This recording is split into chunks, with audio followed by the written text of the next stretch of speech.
the ducal palace of House Cassius, where our protagonist and her in-laws are having lunch.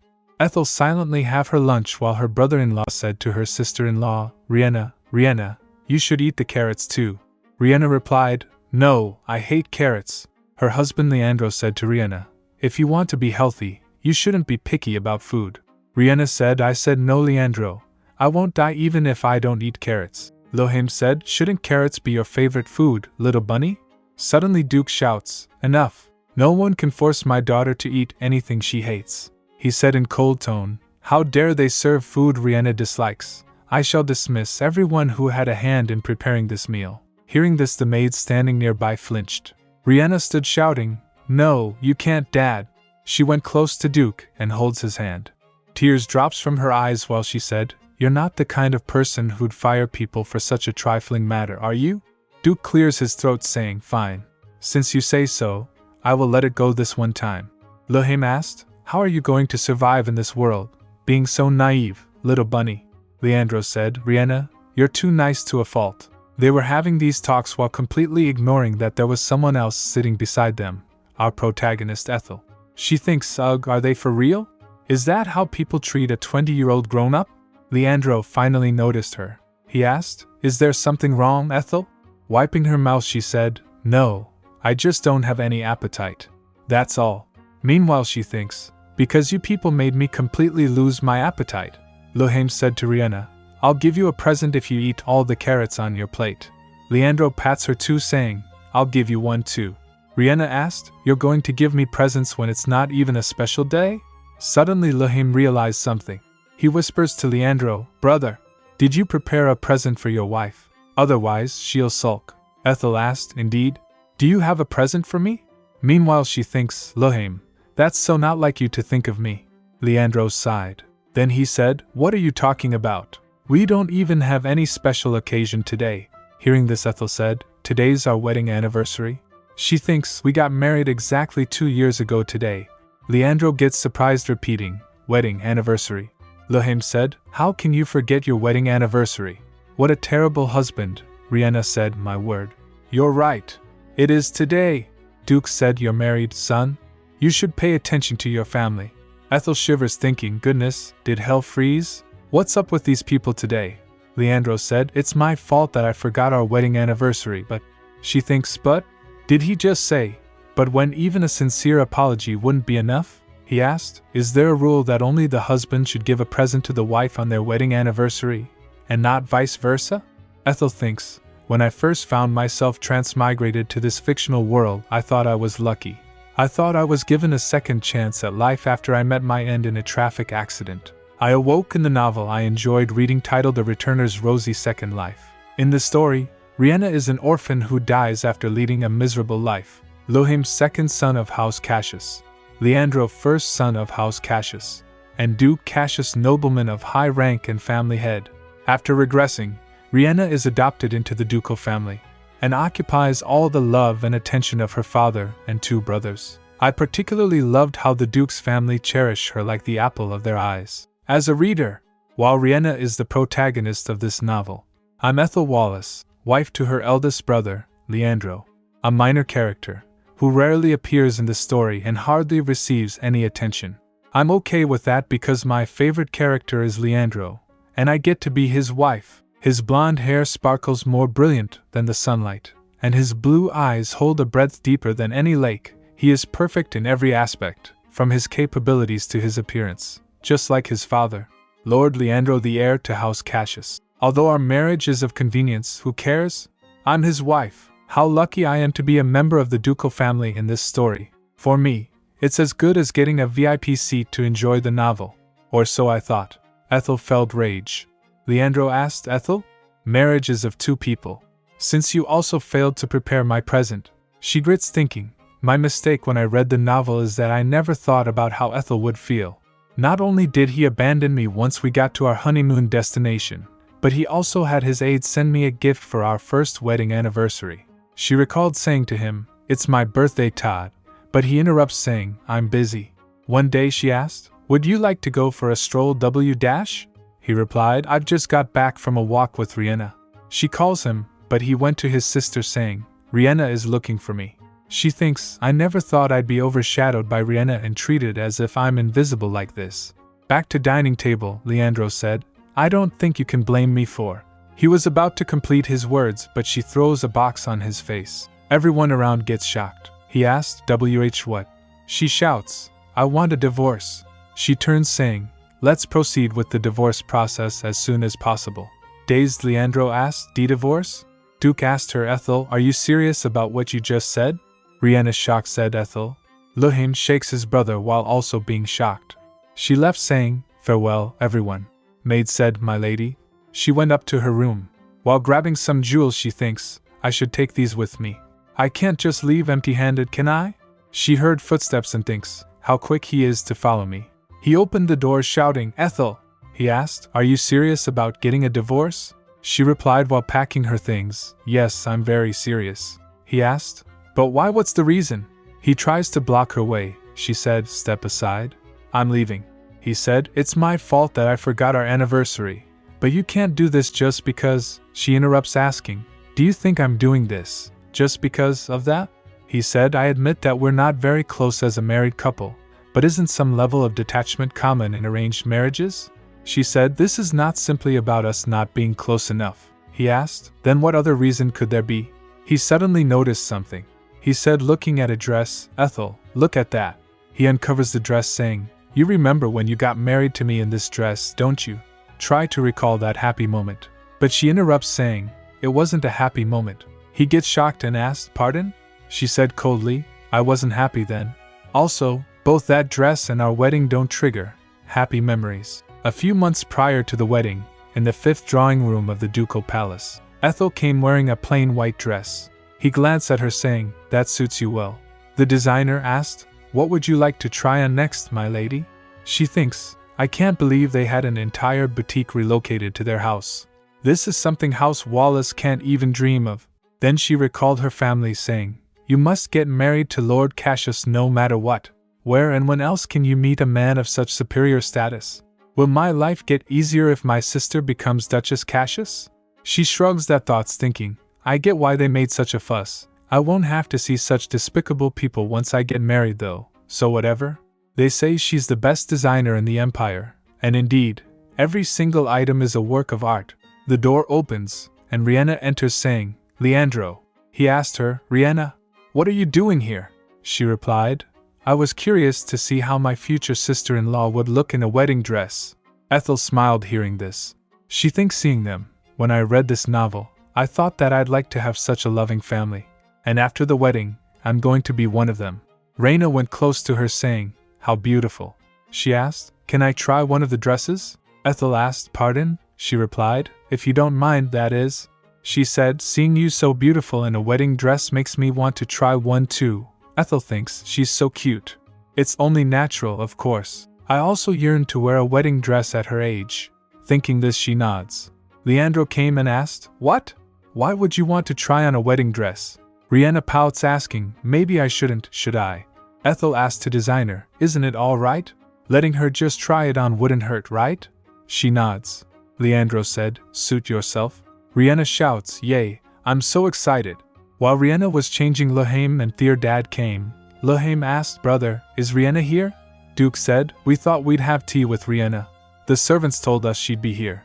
Luhain said, you're here too, Lady Wallace? Ethel thinks, of course I'm here, you jerk. It's my dress-fitting day. Riena came dressed up in a beautiful dress. Dad, Luhain, I didn't know you're both here too.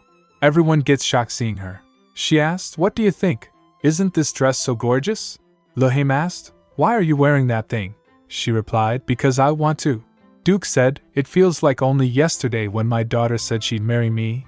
Riena said, that was a long, long time ago, Dad. Luhain said, what are you saying, Father? It's me that she promised to marry.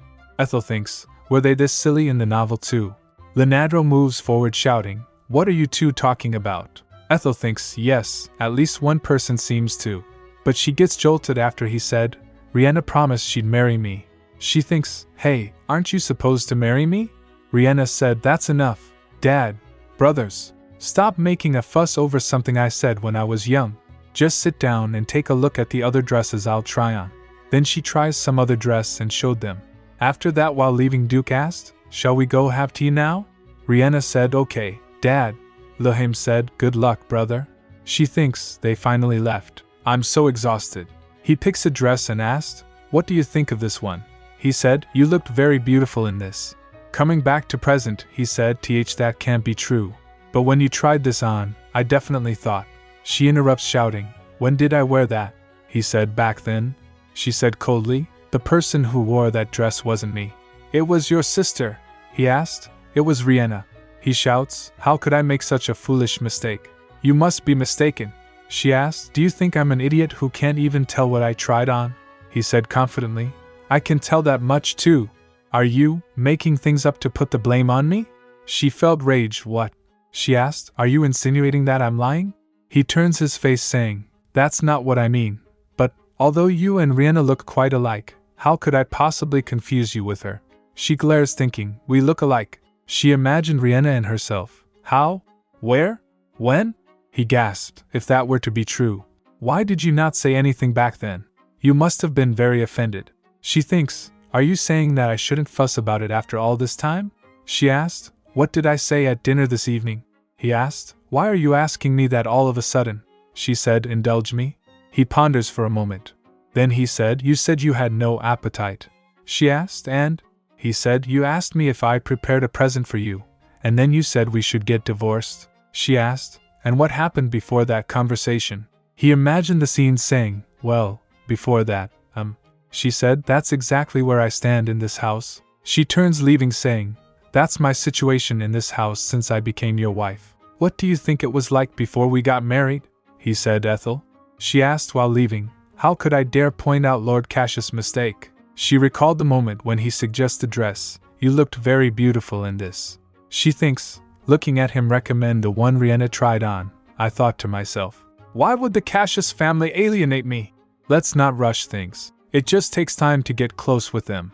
However, over time, I knew that there was no room for me in their hearts. Leandro said, "I admit that my family has an unusually close bond."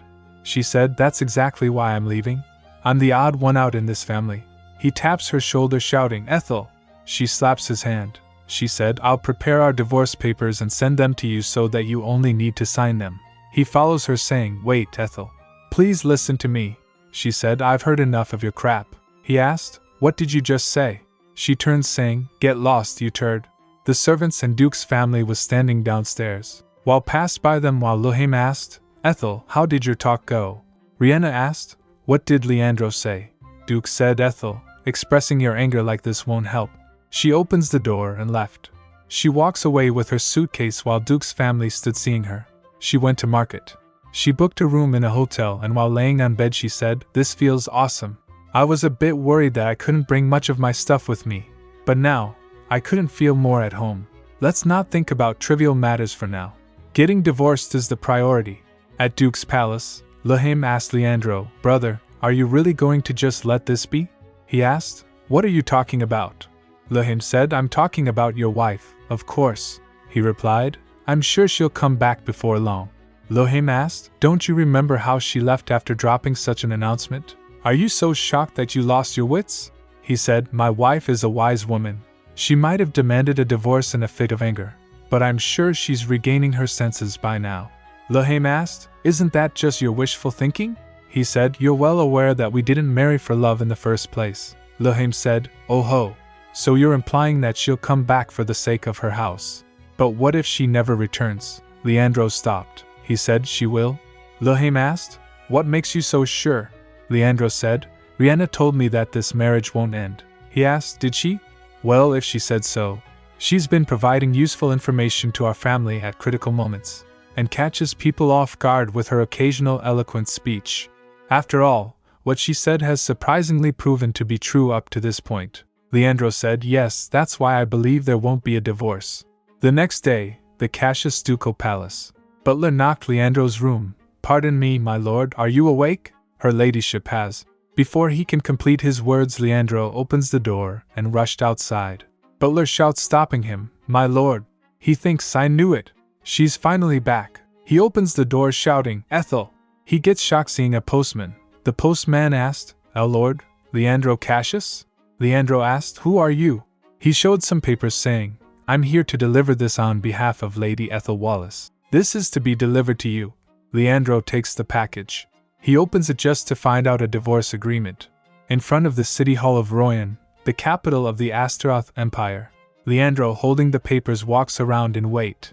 Suddenly he gasps, seeing Ethel coming towards him. He shouts, "Ethel!" She said, "Oh my? I see you arrived first." He asked, shouting, "What were you thinking to send me this?" She replied, "Of course I sent it to divorce you. Why else would I?" He asked, "Divorce? Are you truly going to part ways with me?" She asked, "Then does this look like a ruse to you?" He said, "How could you do this to me? What a fool I am to have been concerned about you." She asked, "Who asked you to be concerned about me?" "Well, at least you admitted that you're a fool." He shouts in anger, "Ethel!" But she shouts back, "What?" He flinched by her response. She thinks, "You didn't think that I can also yell like you, did you?" He clears his throat and said, "I've been thinking a lot about us since you left. You were right. Since we got married, I'd been such a..." She interrupts him saying, "That talk can wait until after we submit our divorce papers." He asked, "Can't you see I'm trying to apologize to you?" "How can you?" She said furiously, "I'm not at all curious about how sorry you are." She asked, "Do I have to forgive you if you apologize to me? Do I have to smile as if nothing ever happened?" She thinks, "How dare he act like a victim?" She moves forward saying, "It seems nothing can save our relationship, so why don't we just end it? I can't bear the sight of you anymore." He shouts, "Ethel!" He tears the divorce papers. She turns towards him. He said, well, the document is damaged. So why don't we go somewhere and talk about..." She interrupts, pulling a copy of documents saying, "Don't worry." She showed him saying, "I prepared a copy, just in case." He ripped that too. She gives him one more, "Here's another." He ripped it too. She gave one more, another. He ripped that too. She again gave him one more saying, "Actually, I brought 4 extra copies." He ripped that too. She gave him one more saying, "Oh wait, there's one more." He gets furious and felt defeated. He grabs that copy from her. He said, "Even if you bring me thousands of copies, my answer will still be no." She gets furious too. She said, "Fine. Then let's go to court." He asked, "Do you believe you can win a case against me, a Cassius?" She shouts in a loud voice, "Absolutely. So let's get divorced. Leandro Cassius." The crowd gathered and murmurs, "Huh? Cassius? Come to think of it, that gentleman looks like Duke Cassius' son." He hides his face, damn it. Meanwhile she thinks, it's a matter of time now that the rumors about the bad relationship between Lord Cassius and his wife will spread. With this, I've achieved my primary goal by calling out Leandro out to the city hall. She beamed, thinking, even if this divorce case turns into mudslinging, I have nothing to lose. She passed him whispering, "Let's see who'll get tired and give in first." Murmurs filled the air as she left. While walking at a distance she thinks, is a lawsuit truly the only answer? Ethel's imagination. Did your husband have an affair? No. Did he use violence? No. Did he use abusive language? Not at all. Then did he gamble? He didn't.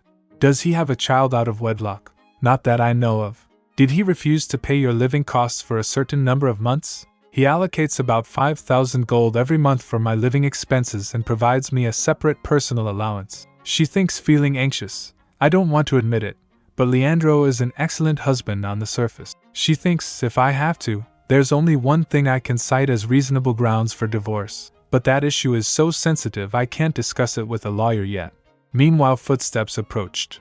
Leandro came and grabs her shoulder. "Ethel," he said, "perhaps you misunderstood, as I'm not very good at expressing my emotions, but my feelings for you have not changed one bit. Although one thing led to another, and things have come to this." She thinks, "Ugh, he's so persistent." She said, "Am I supposed to believe that? You have no feelings for me whatsoever." He said, "That's not true. I married you because I liked you, and I don't want for us to divorce because I still do. There were so many other noble families I could have chosen from, but you were the only woman I considered to be my wife." She asked, "Do you think I don't know why you chose House Wallace, the abandoned mine in Anala?" Hearing this, he gets shocked. She said, "Riena wanted that mine, which was owned by House Wallace, and that's why you married me." The mine was one of House Wallace's few valuable properties. Excavating magic stones used to be a lucrative business, but as its profitability decreased, the mine grounded to a halt. Who would have known that that white elephant would turn into a golden goose in the future? She thinks, "That'd be me. Who read this novel? And Riena, a regressor of this world? He shocked asked How? She stood confident. He trembles asking, how do you know that? She said, you confessed to me while you were drunk? He asked, did I? She replied, yes. Can't you even remember saying that? Meanwhile she thinks, of course, you can't remember because it's a lie. Have we even talked face to face before this? She said, one night, you told me that Riena wanted the Anala mines so much that you decided to marry me. He shouts, absolutely not. He said with a trembling voice, well, I might have approached your family because of the mine at first, but when I laid my eyes on you, I immediately felt an attraction. After that, my feelings for you gradually grew. She asked, then why did your attitude change after our wedding? Why have you neglected me so far? He said, it's because. She turned saying, stop telling such a blatant lie. Do you think I'm a fool?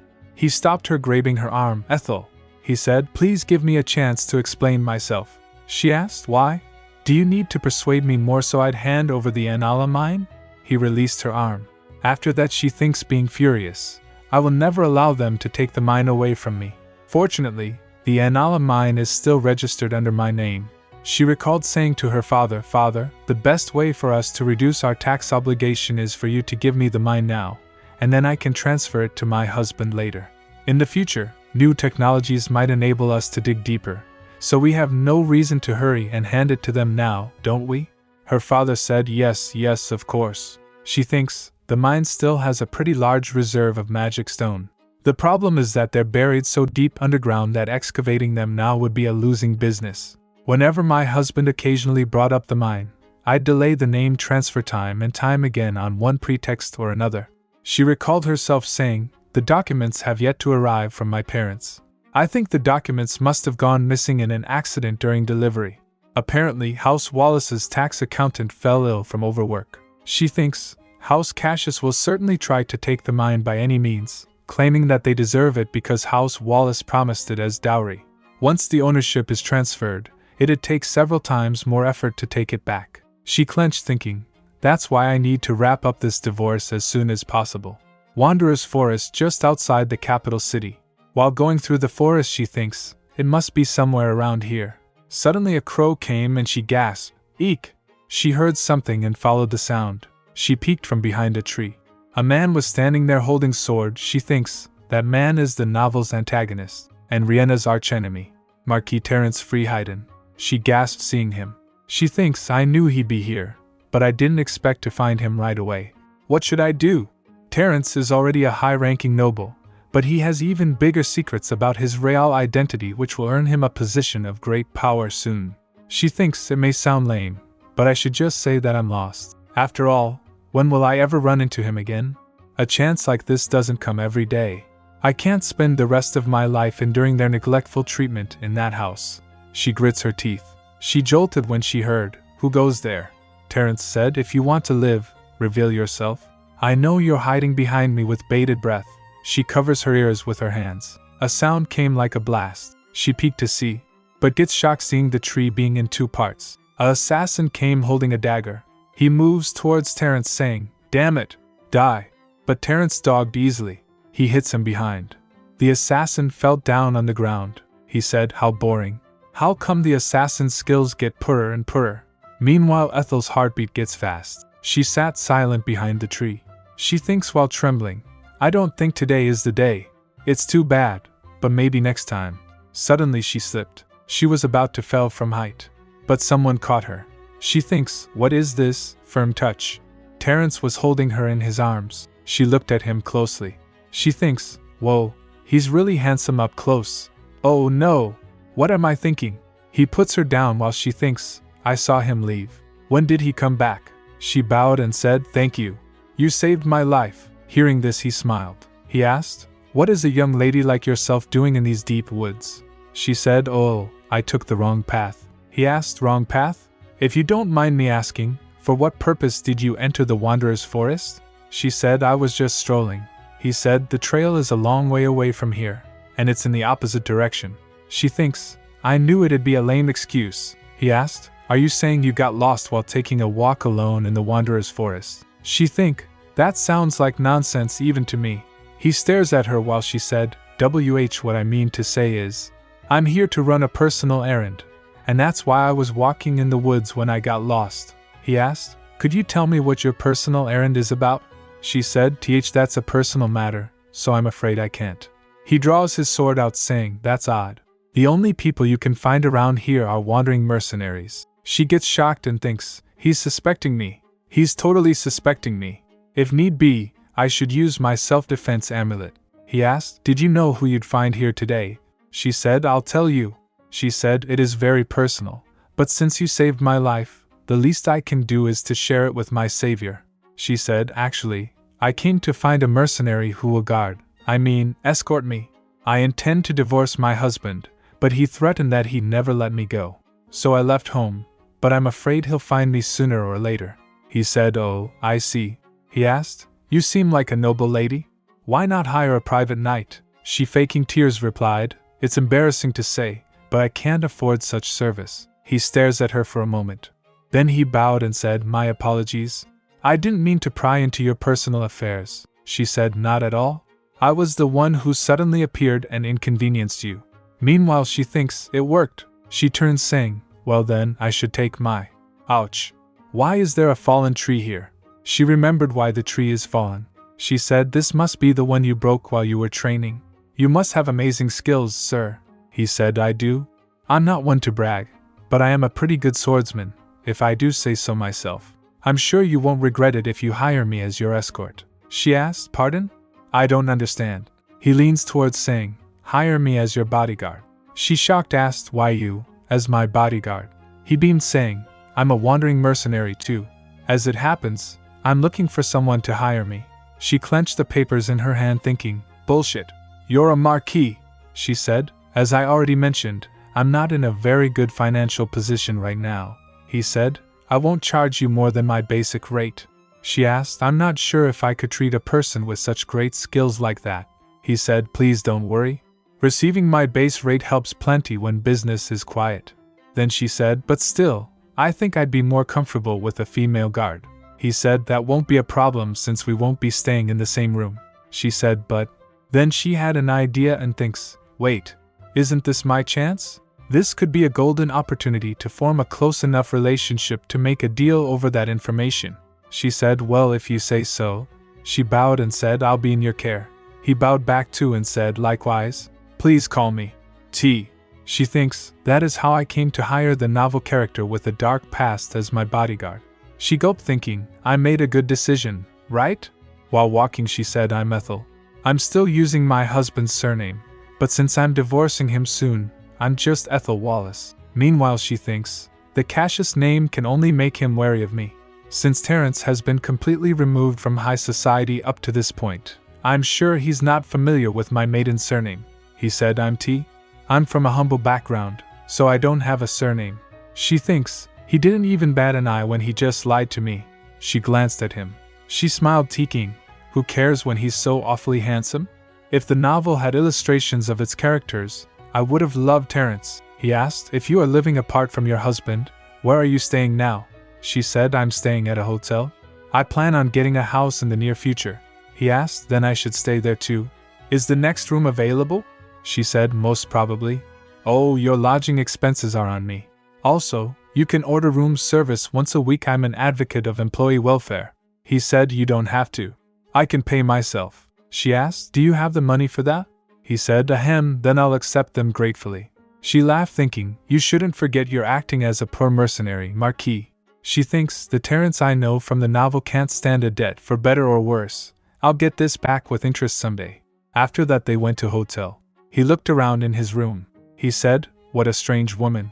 The embarrassed look on her face was quite intriguing, and when she tried to escape, I found myself wanting to stop her. Still, it's very unlike me to voluntarily go through trouble like this. That aside, I should send word. He starts writing a letter, thinking, my absence is to be prolonged for an indefinite period. Since I decided to do it, let's do it perfectly. At night she was asleep in her room, and Terence was sleeping on his chair holding his sword. Next day, they went to a shop. The shopkeeper said, welcome. Are you looking for anything specific? She said, I'd like to buy some medicinal tea herbs. Terence moves aside holding his forehead. She thinks, it seems he's having a headache. She thinks Marquis Freeheiden's greatest weakness is that he suffers from chronic headaches. It's the result of a curse placed upon the imperial ancestors in exchange for receiving some of the goddess's power. Since then, the imperial family members have been able to freely manipulate mana, but at the cost of suffering severe migraines. The greater the power, the more intense the pain. The two sons of the current emperor, who are said to have the greatest power of all time, aren't free from the curse either. Crown Prince Mikhail, the male lead of the novel, and Riena's lover. Terence, the illegitimate child the emperor had out of wedlock. Terence's mother was Marquis Mola's daughter, and the emperor's first fiancée. One day, the emperor's older brother suddenly died, and the emperor, who was then the second prince, was proclaimed heir to the throne. However, Lady Molo then vanished into thin air. Frustrated by the scandalous rumors about his fiancée having eloped with a coachman, the crown prince married Duke Velvet's daughter instead. Afterward, House Molo declined, and Lady Molo was almost forgotten from memory, when suddenly, she reappeared with a baby boy in her arms. She claimed that she was kidnapped and had been confined under the wicked scheme of Duke Velvet and the former emperor. However, without real evidence, no one dared to call for an explanation from the former emperor and the powerful House Velvet. In the end, Lady Molo couldn't recover her position, and the child she had been pregnant with while being kidnapped also failed to be recognized as the blood of the imperial family. That child could have grown up to be the crown prince as the next emperor, but instead, he's a victim of a conspiracy and lost everything he rightfully deserved. That child is none other than Terence Freeheiden. Terence can't call the emperor his father, and he is constantly exposed to Duke Velvet's assassination attempts. She thinks being teary, I feel bad for him. He seems like a nice guy. In the story, his acute migraine is one of the main reasons why Terence goes astray. As the pain becomes unbearable, he resorts to using a powerful pain relief drug known as the Devil's Claw. In the same vein, Crown Prince Mikhail suffers from the same malady, but he has Riena. According to the book, Riena has the goddess's blessing, which allows her to neutralize the curse. The writer's favoritism is way too absurd. One son becomes the crown prince and has a lover blessed by the goddess, while the other becomes an addict after living with discrimination, all because he's a bastard child. Overwhelmed by despair and the adverse drug effects, Terence loses himself and turns toward the dark side. And eventually the shopkeeper said, "Here you are." Ethel replied, "Thank you." She thinks Terence will be fine once he drinks the healing tea.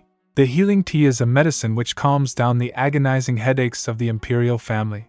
It's the future Riena who first invents its formula. But what does it matter if I steal it? She thinks, my plan was to get a divorce with Terence's help and then flee the empire before the fight over the throne becomes fierce. He was having headache, but suddenly became calm seeing Ethel. Ethel thinks, but after getting to know him a bit more, I feel sorry for him. She asked, shall we move on to the next place? While leaving she thinks, he won't lapse into drug addiction as long as he drinks the healing tea. While walking he asked, what do you need the holy water for? She replied, I need it to make something. Meanwhile she thinks, it's an ingredient for your tea. She said, I didn't know there was a temple in the Wanderer's Forest. He said, that's why this one is far less crowded than the Grand Temple. Suddenly he felt something. He grabs her hand and runs this way. Confused she asked, TT. After hiding her behind a tree he draws his sword. She asked, what are you doing? Tell me what's going. He shush her, shh. He grabs her and her heartbeat gets fast. She thinks, he's too close. Meanwhile a lady came wearing a cloak. Seeing her Ethel thinks Tara. Did she follow us? He clenched his sword and rushed towards her. She saw him and pulls her dagger out. He attacked her but she managed to block it using her dagger. Then her dagger fell from her hand. He grabs her arm. He asked, why did you follow us? She shouts, I didn't. She shouts to Ethel, my lady. He asked Ethel, do you know this woman? Ethel said, yes, she's a maid of my husband's house. Then he released her. The maid said, I happened to see you and wanted to speak to you about something. Ethel said, if that were true, you wouldn't have followed us in secret. She asked, did Riena send you to tail us? Tara said, pardon? And no, not at all. Why would Lady Riena? Ethel asked, do you think I don't know, Tara? How many times have you followed me and used my weaknesses to lure me into traps? Tara Spello, she's Riena's dog. Tara's parents were given a small patch of farmland as a reward for their dedication to their master's family. However, It all turns out to be a deceptive ploy by their master. And so, Tara's family lost their livelihoods overnight, and Tara lost her entire family in the aftermath. After a relentless pursuit, she successfully exacted her revenge, and was executed for the murder of a nobleman. This happens in Riena's first life. After regressing, Riena went to find Tara, who was nothing but a stranger in her first life, and offered to help Tara, who had yet to accomplish her revenge. Ethel thinks Riena saw that she has tenacity and outstanding skills to gather intel. He puts his sword on her neck, asking Ethel, "How would you like me to proceed, my lady?" Ethel said, "Could you excuse us for a moment?" He said, "Very well. I will stay just out of earshot." Then Ethel comes close to Tara. She whispers, "Cooperate with me, and I'll tell you the whereabouts of your enemy, Viscount Shillian." Tara gets shocked and asked, "How did you dash?" Ethel said, "It's a secret, just like what Riena said." She asked, "You've had questions, right?" Riena's not a god. How does she know everything?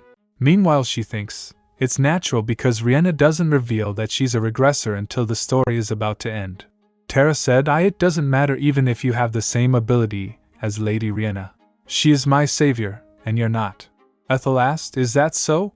Then why hasn't she told you where Shillian is yet?" Tara starts trembling, saying she said she would, when it's the right time. Ethel asked, "The right time? Why wait? You must know she's lying too." Tara interrupts her, shouting, "Shut up." Ethel asked, "Don't you want to know what information I have?" She thinks, to Tara, revenge comes before loyalty. Tara asked, "What do you want from me?" Hearing this, Ethel thinks, "Gotcha." Ethel said, "When you return home, tell Riena what I'm going to tell you." Then Ethel tells her something. After that, Tara asked, "Is that really all?"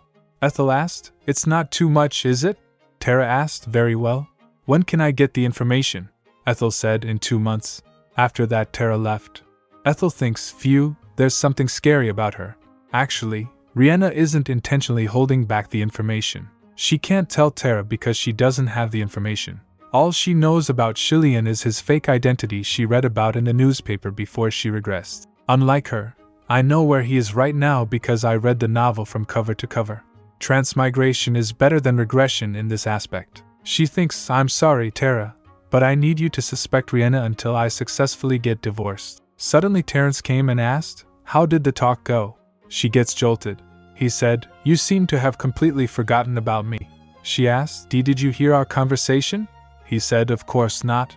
I obey my employer's commands." She said, "I should treat my trusty bodyguard to a late lunch, then shall we return to our hotel?" At Duke's Palace, Tara said, "I'm back, my lady." Riena said, "Welcome back, Tara. Did you do as I asked?" Tara replied, "Yes." Riena said to other maids, "You girls can take your leave now." But the maid said, "My lady, please try on one more. What do you think of this?" No, this one will look better on you." Riena, making an innocent face, said, "Please, I really need to talk with Tara alone. You'll excuse us, won't you?" The maids left them alone. Riena said to Tara, "I'm thankful for their attention, but it's too much at times." Meanwhile, Tara thinks, "Then you can tell them to stop." Riena asked, "So? How's Ethel?" Tara said, "I have nothing much to report. She took a walk and went shopping." Meanwhile, she thinks, "That's not a lie, at least." Riena asked, "How did she look?" Tara replied, "She looked, well, she laughed a lot." Tara in her mind said, "Only in front of him though." Riena shouts, beaming, "I knew it. She has no intention of getting a divorce." Leandro said that Ethel knows about the Anala mine, so I was a bit concerned. Tara clasped her hands. Riena continues, "All things considered, she's just throwing a momentary fit, isn't she?" "Oh, Leandro. Even if he was drunk, he should have watched his tongue. He should realize how much Ethel loves him." "Now, what gift should I prepare to make her feel better?" Tara asked. "Will you leave the mine under Lady Ethel's name then?" While seeing a design book, she replied, "I think I will. Its value won't increase until later on." "Oh my, this one will be just perfect on me." Tara asked, "Would you like me to continue watching her?" She said, "There's no need. Return to your original post." After that, Tara left the room. At a cafe, Ethel asked him, "How does it taste?" Terence replied, "It's not bad." She asked, "And?" He said, "It tastes a little like medicine, but it sure has a good scent." She asked, "Is that all? You've been drinking it for 3 days now." He asked, "Should there be something more?" She said, "Of course. Perhaps you feel more refreshed, you sleep better at night, Or you feel more energetic. Is there no such change? He said, now that you mention it, I do think I feel it. She felt disappointed, he said. It's herbal tea, my lady, not medicine. The effects won't be as great as you might expect. She clenched her hand thinking, but it's not just any herbal tea. Ugh, if I asked him about his headache, he'd definitely notice that I know about his true identity. Could I have mistaken the ratio of the ingredients? She thinks seeing him asleep. Awesome. Great timing. She closed her eyes and started focusing him. After that she opened her eyes again. She thinks I knew I got the ratio right. I have an ability called mental reading. It enables me to conjure up the pages of a returner's rosy second life and read them in my mind whenever and wherever I want. As convenient as this ability is, it exhausts so much energy that I can use it no more than twice a day. Seeing him, she thinks, he was dozing off like that yesterday too. The previous day. She asked, is the hotel bed not comfortable enough for you? He said, I wouldn't know. I haven't used it properly. She felt disappointed thinking, I guess this hotel is too shabby for a nobleman like him. He wakes up and asked, my lady? He noticed her and asked, you look tired all of a sudden. She flinched saying, and no. I mean, why yes, I'm tired. I'll go rest in my room. So why don't you go out for some fresh air? He said, I'm afraid I can't do that. I'm your bodyguard. My place should be by your side. Saying this, he moves his hand towards her. She holds his hand saying, thank you. She thinks, he's such a decent guy indeed. On their way some said, seeing Terence, Marquis. He glares at him, and he stopped. Then Terence turns towards Ethel saying, my fellow mercenary seems to have something to tell me. She said, sure, you can take your time. I'll head in first. Meanwhile she thinks, fellow mercenary, my foot. It's obvious that he's a servant of a noble house. Suddenly they heard clip-clops of horse. A carriage came and stopped in front of them. Seeing the carriage, Ethel thinks, that's the carriage of House Cassius. The carriage's door opens and someone came out. It was Riena. She dashed towards Ethel and hugs her saying, Ethel. After that they went inside a hotel. Riena and Ethel sat in front of each other having tea. Tara glanced at Ethel and she nods back at Tara. Ethel glanced at Terence standing behind. She thinks, what a relief. Riena doesn't seem to notice that tea is with me. Ethel then asked Riena, what do you want from me? Riena's guard shouts, how uncivilized, Miss Ethel. Lady Riena came all the way here to see you. She thinks, so he doesn't even call me Lady Ethel now? That's very big of you, swordsman. Riena said, Matisse, don't be so rude to Ethel. He said, Biba, my lady. Riena said, apologize to her. This is in order. Matisse said, please forgive me, Miss Ethel. Riena said, Lady Ethel. Ethel said, stop it. I'll no longer be your lady soon anyway. You too, Riena. Stop acting like we're sisters-in-law. Riena shouts, how can you say that, Ethel? Tears welled up in her eyes as she said, I apologize on behalf of Leandro. Though everything began with the Analamine, I swear it's not the whole truth. Ethel moves her hand away. She sips her tea while Riena said, I'm not sure how to put this, but I tend to have good instincts for things to happen. For example, a porcelain vase I bought at a flea market turned out to be a rare piece by a master craftsman, and the investment I made on a company just because I liked its name made huge returns. Ethel thinks, good instinct, my foot. You regressed, and that's how you know it all. Riena said, I know it's hard to believe. Even my family thought I was playing a prank at first. Ethel thinks, the only person in the novel who believed her till the end was that simpleton Luhaim. Riena then tells, I was traveling the Anala region one day. I was passing by the area of your family's mine and then I felt it. I thought, oh, this mine will be a big hit in the future. That's why Leandro visited your family to purchase it, and fell for you at first sight. Ethel thinks, Riena is a nice girl, but she can also lie without batting an eye if necessary. I liked her character in the novel because she didn't seem like a pushover, but, Riena said, do you remember the day when you first visited our house? I've really liked you since then. Ethel asked, do you really like me just the way I am? Riena beamed, of course. Ethel said, then you'll still like me even if I don't own the mine, don't you? Riena asked, huh? Ethel asked, can I go back home to the Cassius estate without the mine to my name? Actually, I've been feeling uncomfortable because of it. Now that you told me your true feelings, I'm relieved. Riena shouts, wait, Ethel, she said, if it was simply that reason that you wanted it, I think I should just give it back to my parents. Riena said, but it's your dowry. Ethel said, you said yourself just now that you like me. Do you not like me if I don't have it? Riena replied, and no, I didn't mean that. Oh, right. What was I thinking? I completely forgot about the presents. Matisse, Tara. They complied, yes, my lady. They presents a lot of gifts. Riena said, please give me some time to think about the mine. I'm fine without it, but father might think differently. It concerns our family name too, so... Ethel asked, since when did House Cassius care about such a thing? While showing a gift, Riena said, Ethel, would you like to open this? Ethel opens it thinking, she clearly has no intention of accepting me without the mine. It was a necklace and Riena said, I wasn't sure what you'd like, so I chose what I think is good. Ethel thinks seeing it, it looks pretty pricey. Showering gifts is what Riena does best to win someone over. Riena asked, try them on? Don't you think they'll look great on you? Ethel said, no, I don't think they will. Riena nervously asked, right? Huh? Ethel asked, can you open the other boxes for me too? Then Riena showed different gifts, some jewels. Seeing them, Ethel said, my word, these are way too brilliant for me. Then she showed some magic books. Ethel said, I'm lacking in knowledge. I wouldn't know how to use these. Then she showed a muffler made out of fox wool. Ethel said, it'd be an insult to the white fox if I were to wear this. Ethel thinks, although I expressed it in roundabout way, the conclusion remains the same. Ethel Wallace, who to them is worthless without the mine, will never accept such expensive gifts. Why can't she just come clean about wanting the mine and apologize, instead of trying to gloss over the truth with lame lies and gifts? All this after treating me like I was invisible too. Riena asked Ethel, you really are angry. Can't you please relieve your feelings for me?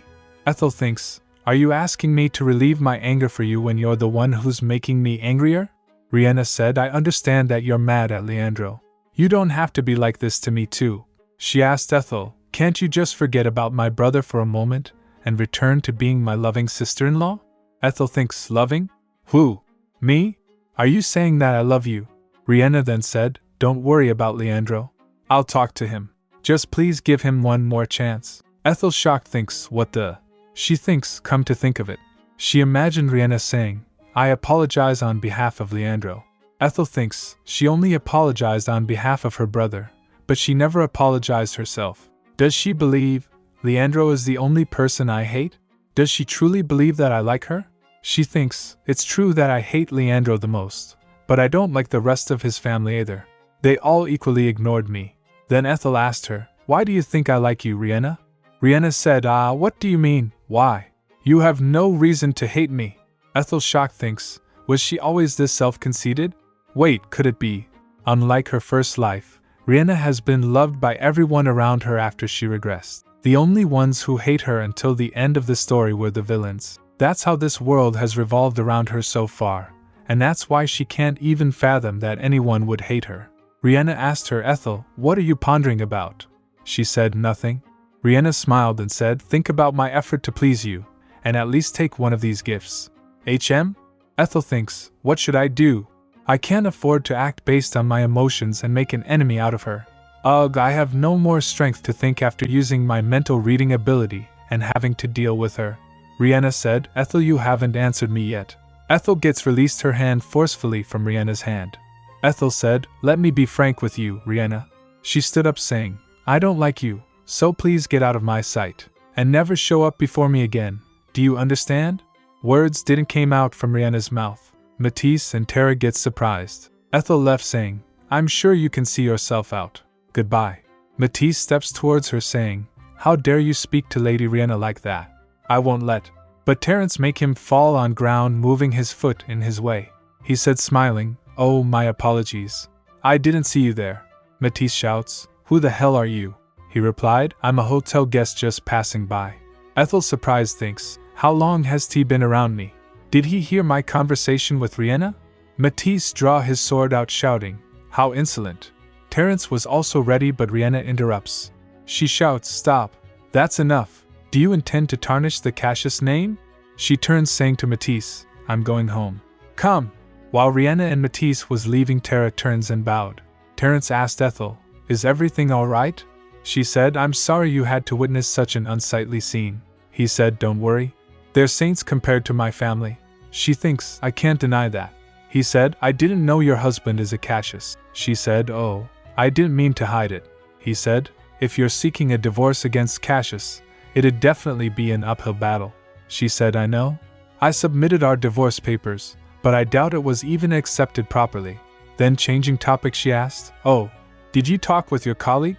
He replied, Yes, he just came to inform me that someone's waiting for me at home. She said, Then you should hurry up and go home. He replied, He's a frequent visitor. He wouldn't mind if I'm a bit late. She thinks, who would visit Terence at home? And frequently at that. His servant came to report their arrival. Despite knowing how he'd be annoyed, then that guest must be someone of pretty high standing. She looked shocked thinking, Wait, Terence's frequent visitor, his servants can't keep waiting. Could it be the Emperor? Thinking this, she starts pushing him saying, I think you should go right now. He said, No, I can stay a little longer. She said, I'm really fine, so off you go. Then he left. She thinks, if it really is the Emperor, he'll most likely bring up that subject to Terence. She thinks, the Emperor has finally decided to officially recognize his son as his blood, after neglecting him in the shadows for a long time. The estate of Marquis Freeheiden previously, the house of Marquis Molo. Terence reached there and seeing him, Butler shouts, Marquis, he said, you promised to come soon. While going inside, Terence asked, Where's His Majesty? Butler replied, He's still waiting in the drawing room. Terence said, You should have sent him back instead of keeping him waiting. Butler asked, How could I when he insisted he should see you, my lord? My lord, don't you need to change before? Terence enters the room saying, I don't have time for that. Emperor was sitting inside waiting for him. He bowed and said, Greetings, your majesty. Dominic the 23rd Emperor of the Astaroth Empire said, I thought I had to wait forever. Terence kneeled saying, I apologize for keeping you waiting. If only you had sent word in advance. Emperor said, Never you mind. We don't need such formalities between us. Then Terence sat on sofa in front of him. Emperor asked, There's nothing wrong with enjoying your youth outside, but isn't it about time you settled down? And what slovenly clothes you're wearing. He clenched thinking, these were gifted from her. He recalled Ethel saying, Don't worry about the money, just pick whatever you like. How the employee is dressed represents the employer's image too. Being so greedless, how are you going to survive in this rough world? You should take advantage of a chance like this. He thinks, she's just so irresistibly kind. Noticing him, Emperor asked, Terence? He asked, What else can I do, except for going out and seeing the world? Then the Emperor chuckled and said, Well, you'll be very busy soon once you begin to learn the tasks of a ruler. Hearing this, he asked, being confused, Pardon? Emperor said, Terence, my son, I intend to register your name in the Imperial Family Registry. Terence said, I need some time to think. Emperor asked, What do you need to think about? He thinks, It'd be a lie if I said I've never imagined becoming an Imperial Prince. Well, now that House Velvet is eclipsed by House Cassius, perhaps the timing couldn't be better. Besides, the Crown Prince lost the Empress's favor because of his relationship with Riena, an orphan. Emperor asked, Do you truly not want power? He remains silent. He thinks, Not really, but I do wonder how the Empress, who's been constantly sending me assassins, will respond to this. I'd also like to see the look on Mikhail's face, who's been taking everything he enjoys for granted since he was born. Emperor asked, Power provides you many great things. Isn't there anything you truly desire? He thinks, Something I desire so much that makes me want to become an imperial prince. He clenched his fist thinking, What am I thinking? Once I say yes, my life will be entirely different than what it has been until now. It's a choice I can't step back from, nor take back. Then he said, I accept the position of imperial prince. Emperor beamed and asked, So you do have something you desire? He said, Yes, I'd like to help someone out of trouble. Emperor asked, Help someone? Who is it? He said, Why don't we just leave it at that for now? Emperor said, How insipid. Then he asked, Speaking of which, your majesty, I recently heard a very interesting story. At Duke's palace, he asked Leandro, How in the world did you handle things? He said, I'm sorry. Duke said, The Emperor will certainly use this as an excuse to demand something from me. Imperial Central Court, a few days ago. Leandro bribed court officials to destroy the divorce papers. Emperor asked Duke, Bribing a court official to destroy a divorce application. Your son must love his wife immensely. Duke said, I am at fault, your majesty. Emperor said, You know this is clearly an illicit act, but I shall keep it undisclosed for you. Duke said, Thank you, your majesty. Back to present, Duke asked, What are you going to do now? Since they accepted your documents, your divorce will be handled in court soon. Duke slams on table shouting, "It'll be a matter of time before they know it's you." Leandro said, "I won't let the divorce trial happen. I'll talk to Ethel and change her mind before the court date." Duke said, "If you could, things wouldn't have come this far in the first place." He said, "Trust me, father, I can handle this." Duke said, "I shouldn't have spoiled you." Leandro said, "You've never treated me that way, father. Not even once." Suddenly Riena came shouting, "Please stop." She said, "Dad, that's enough. Please stop scolding him." Duke said, "This doesn't concern you, dear." She said, "I'm sure Leandro means the best." He said to her, "Go outside, Riena." She shouts, "Dad."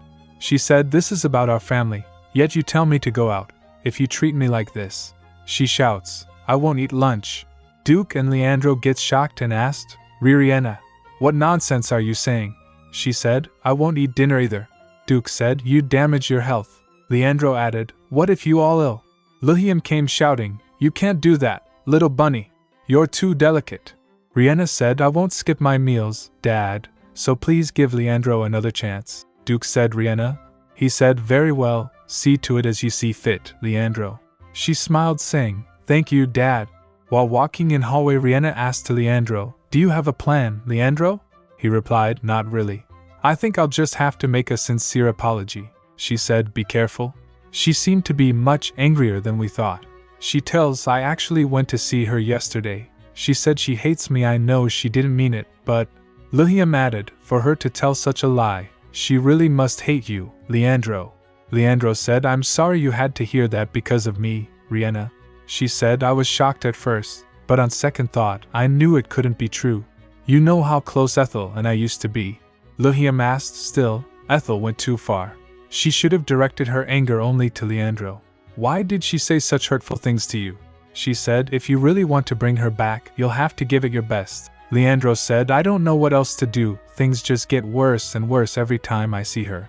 Then suddenly she had an idea and said, "I have an idea." Meanwhile Ethel said, seeing the hotel garden, "Wow, I didn't know this hotel has such a beautiful garden." She asked Terence, "It's a splendid day. How about having tea out here?" He replied, "Very well. I shall prepare tea service." Ethel thinks while sitting on chair, "I didn't expect our divorce application would be processed so soon. Maybe it's thanks to Terence. Whether it was him or not, I'll have him drink the healing tea as thanks." She heard some ladies saying, "Oh my, look at that. That's..." Seeing a carriage coming, Ethel thinks, "Is that House Cassius' carriage again?" It was Leandro, dressed well and holding a bouquet. He shouts, "Ethel." Seeing him she thinks, "El Leandro." She jolted seeing him. She thinks, "What is he doing here?" He steps towards her. He kneeled in front of her, presenting the bouquet, saying, "It was all my fault, Ethel. Please give me another chance." She shocked thinks, "What the..." He said, "Please come back to me, my love." She said, "Stand up." He said, "No, I'll stay on my knee like this until you forgive me." She said, "Please be quiet and stand up right now." He said, "Don't worry. My knee and pride won't hurt so easily as you think." She said, being angry, "Hey, stand up." She turns to leave, saying, "Follow me." He said, "Ethel." Then they went somewhere. Elise. She asked him, "Why are you here?" He said, "Why else? I came to beg for your forgiveness, of course." She said, "I'm really surprised that you still have the courage to seek my forgiveness." He asked, "Why is that surprising?" "I made a mistake, so I'm trying to apologize and ask for forgiveness." She said, "Some apologies are better left unmade." She asked, "You show up out of the blue and embarrass me in public. Is that how House Cassius apologizes to someone?" He said, "But if I hadn't done that, you wouldn't have agreed to meet me." She said, "Of course not. I have the right to refuse your visit." He, shocked and confused at the same moment, asked, "We're married. What's so wrong about a husband seeing his own wife?" She asked, being serious, "Can you call the relationship we had as one of a married couple's?" He remained silent. She asked, "Leandro, you don't seriously believe you can be forgiven, do you?" He said, "I heard Riena explain to you that the story about the mine was a mix-up." She asked, "Oh, you mean the lie she told me about how you approached me because of the mine but fell in love at first sight?" He said, "That's not a lie. I was so embarrassed that I just failed to explain it properly to you the other day." She asked, "Is that so? Then why have you been so cold to me for the past 2 years? He said, that. "I can't tell you." She turns to leave, saying, "Then this conversation is over. You can go or stay here alone, it's up to you." He shouts, I can promise you this, Ethel. He presents the bouquet again, saying, once you return home, I swear I'll fulfill my role as the best husband and treat you with utmost sincerity. She takes the bouquet. He seemed happy, but that happiness was not for more than few seconds. She throws that into trash, saying, it's too late. He stood shocked. She said, stop wasting your energy and leave. He shouts, wait. Can't you please give me another chance? He grabs her wrist. She shouts, let go of me. He shouts, promise me first that you'll have a talk with me. She asked, I don't want to. Why would I? He asked, is having a conversation too much to ask? She shouts, I don't want to talk with. Suddenly Terence came and kicks him. He was dressed up in a waiter's dress and said, you shouldn't hold a lady against her will like that. He said to Ethel, I'm sorry for taking so long. The tea house owner was away, so I had to wait. Leandro gasped seeing him. Who are you? He noticed his sword and said, you don't seem like a waiter. Terence said, me? I'm someone who's good at brewing tea and even better in other things. Meanwhile, Ethel thinks Duke Cassius might recognize Terence, but I don't think Leandro would. Terence said, by other things, I mean something that's physically far more helpful to a lady than a bouquet of flowers. Ethel said, he's my bodyguard. Hearing this, Leandro gets shocked and asked, be bodyguard? She said, I hired him in case you'd approach me like this. Shocked, he asked, what kind of relationship do you two have? Terence asked her, does your ex-husband have a problem with his hearing? Leandro said, my hearing is just fine. He said, that aside, why am I her ex-husband? I'm still her husband. Terence said, oh, pardon me. Please let me correct myself. You're her ex-husband-to-be. Ethel said to him, stop teasing him. She said, Leandro, if you have something to say, quickly say it and leave. He points his finger towards Terence, saying, if he's your bodyguard, does that mean he's with you all the time? Ethel said, when I go out, yes. He starts trembling and said, how could you? Why, you're a married woman. She asked, why is that a problem? His word shakes as he asked, what if people get the wrong impression? She asked, what do you mean by that? He said, well, what if they suspect your fidelity? Ethel smiled and said, aha, do you mean to ask if I'm having an affair? Don't you? He said, Ethel.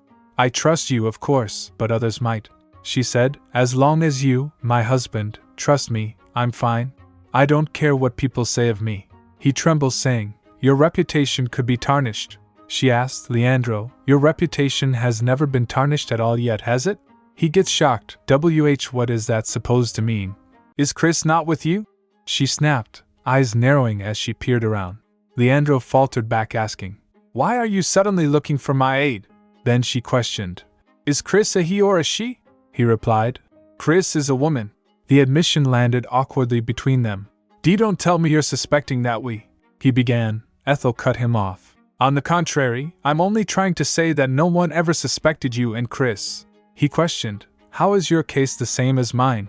She replied flatly, I don't see any difference. He declared, the relationship I have with Chris is strictly business. Ethel's pride rose in a quick, defensively clipped retort, ours is strictly business too. T flinched and gulped, standing beside Ethel.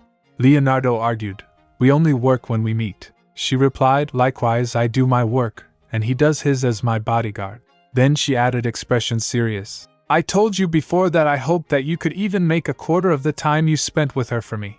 She recalled the scene where she asked him, could you stay with me just a little longer? But Leonardo refused, I'm tired. I just got back from work. How inconsiderate of you. There was a tremor of regret then, admitting fault. I was so exhausted back then that I made a mistake. She filled in, you were right. I'm not a considerate person. So let's split up. No, came a desperate plea. I said that I'd change, but the response was cold and steady. I don't believe you, he asked. What if I were to give up the mine? Ethel thought, would he really? He promised. If you wish, I'll swear to never mention the mine again until my last breath, on Riena's name. Ethel refused. You can't change my mind even if you give up Riena instead of the mine. Upon hearing that, he erupted. Give up Riena? Preposterous, how could you jest? She stopped him. That's enough. Nothing would change even if you were to give up the mine, or if you were to be reborn as my ideal man. I've completely fallen out of love with you. Leonardo fell on shock after hearing that. She continued, so please stop clinging on to me pathetically, and live your own life with your precious sister. The name Ethel floated out, small and wounded, from Leonardo's mouth. Then she turned to T and said, "Let's go, T." He offered his hand and said, "Yes, my lady." As she was leaving with T, Leonardo stands there watching her leave. Ethel thinks in her mind, "I'm not even curious as to why he'd intend to give up the mine. I'll just go my own way." Ethel went to a cafe. While having tea she was busy thinking, now that Leandro found out about Terence, it'll reach Riena's ears soon too. I hope he just regarded Terence as an ordinary bodyguard. She glanced across the room, then thinks, should I contact Tara and find out what the situation there is like? T was looking a little exhausted, so Ethel said, "I'm sorry. My husband was a little too much, wasn't he?" But T cut in. "Ex-husband." He smiled and said, "You should call him your ex-husband," she replied. "You're right, my ex-husband." The remorse was genuine. "I'm afraid that his rude behavior upset you. And you were even suspected of having an affair with me. I apologize for that too." "I'm really sorry," he replied. "No, not at all. I wasn't offended one bit." She felt touched and thinks, T, for the most formidable antagonist of this story, isn't he just too nice? Then she said, "Ben, can you tell me why you're so glum?" The answer came with a shrug and a half-sob. "Because, unlike what I thought, your ex-husband is too nice. His looks, I mean." She thought, what's Leandro's good looks got to do with Terence's mood? She said, "Is he really?" "I've never thought that way," she said inwardly. "I can tell a white lie like this for someone who will cover my back." "Really?" came the surprised reply. She winked and added, "Of course, in terms of looks, I think you're much better looking than Leandro." T blushed for a moment, then after clearing his throat he said, "I think this tea is more effective than I thought." She thought, is he finally feeling the effects? So she asked, "Why do you say that? Do you feel something different now?" A confession followed, low and intimate. "I've had severe migraines since I was young, but I feel they've eased lately. If you don't mind, would you share the tea's recipe?" The request brightened into hope. Ethel thought, delighted. "Finally! The chance has come to exchange the recipe with my divorce." She clasped her hands and gets prepared. "Of course, I can tell you, but would you do me a favor in exchange?" She smiled as she said that. He nods. "I'll do anything if it's within my ability," came the instant answer. She then said sincerely, "Please help me to get a divorce, Marquis Freeheiden." "How did you know?" he demanded. She shrugged as if it were the most ordinary thing. "I happened to hear your acquaintance from the other day address you as Marquis." He took a sigh. "Jack, that careless bum." She offered a quick, apologetic smile. "I'm sorry, Jack." Then T asked, "However, I don't think he mentioned my name then," she replied. "Although I haven't been actively engaged in society recently, I was once the future mistress of a prominent ducal house. I was introduced to several marquises at my wedding, and I memorized the portraits of those I hadn't met by heart. You're a young marquis I haven't met nor seen a portrait of, and who's in the capital when it's not the social season? I deduced you must either be based in the capital or not own your own fief," he filled in. "There's only one person who meets all those conditions, and that person is Marquis Freeheiden." He tapped on table and asked, incredulous, "Even so, I can't believe you figured out who I am merely based on my servant's slip of the tongue." "Actually, I was certain a moment ago," she replied coolly. He realized she'd been gauging his reaction the whole time. "So you were gauging my reaction?" She smiled it off. "I think you need to step up your acting as a commoner." "Very well," he decided, and reintroduced himself without the pretense. "My name is Terence Freeheiden. I am a marquis though only in name," he asked. "So you'd like to receive my support in getting a divorce in exchange for the tea recipe?" She replied, a little saddened. "I wish I could give it to you for nothing, but I'm not in such a leisurely situation," he replied. "The recipe belongs to you, so it's only natural you demand something in return." In her mind she said, "Technically speaking, it belongs to Riena," he asked. "So would you like my help, financially?" She replied, "No, my lord. What I want is your political cooperation. I need a countermeasure to prevent House Cassius from interfering with the trial." She thinks in her mind. Despite being major players in court, House Cassius has no qualms about using cheap and dirty tricks. Thanks to rumors about demonic ancestry, they've even earned the nickname the Devilish Ducal House. "Are you certain they'll intervene?" he asked. "I am. I can bet all I have on that." She met his eyes squarely. He asked, "I wonder what makes you think I have the power to stop House Cassius?" "I am but the Emperor's powerless illegitimate child." She gave a knowing smile. Because I know from reading the novel that you'll soon be recognized as an imperial prince. Then she said, Well, you saw to it that my divorce application would be processed properly, he said. Didn't it cross your mind that it might have been a mere coincidence? Geez, he won't let a single thing pass, she muttered, half to herself. Then she turned softer. My application was accepted the very next day after you went home, man.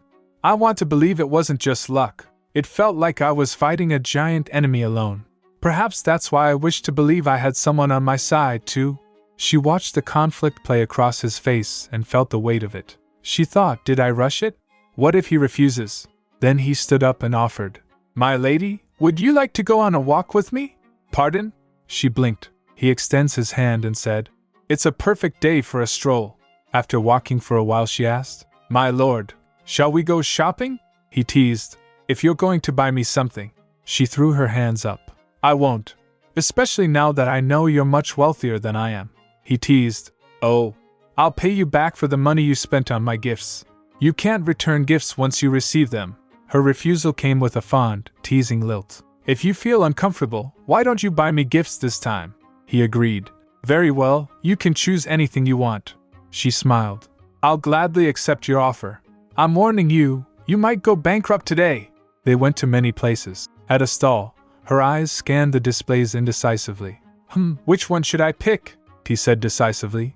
We'll take everything on display. Ethel quickly cut in. This one. I'll take this one. At another place she offered. Please have just one bite. He declined politely. I'm not fond of sweets. At the end he was loaded with many bags and gifts. Suddenly he said, All this time, my life has been very simple. I was allowed to enjoy what was given, but I should never covet what's not mine.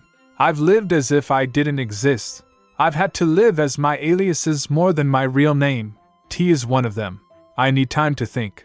If I'm to accept your offer, I need to be someone with practical power, not just a marquis in name, like I am now. She understood his hesitation. He wanted to know what kind of person I am. I understand, my lord, she said gently. You can take as much time as you need before giving me your answer. Inwardly she vowed, I'll make him believe how genuine I am about this divorce. I'll move into the Crystal Branch Hotel today, she said firmly. Leave a message at the front desk if you can't reach me. Then Your carriage is ready. A servant interrupted. Why are you going by yourself? T asked. I'm your bodyguard. What about me? She hesitated.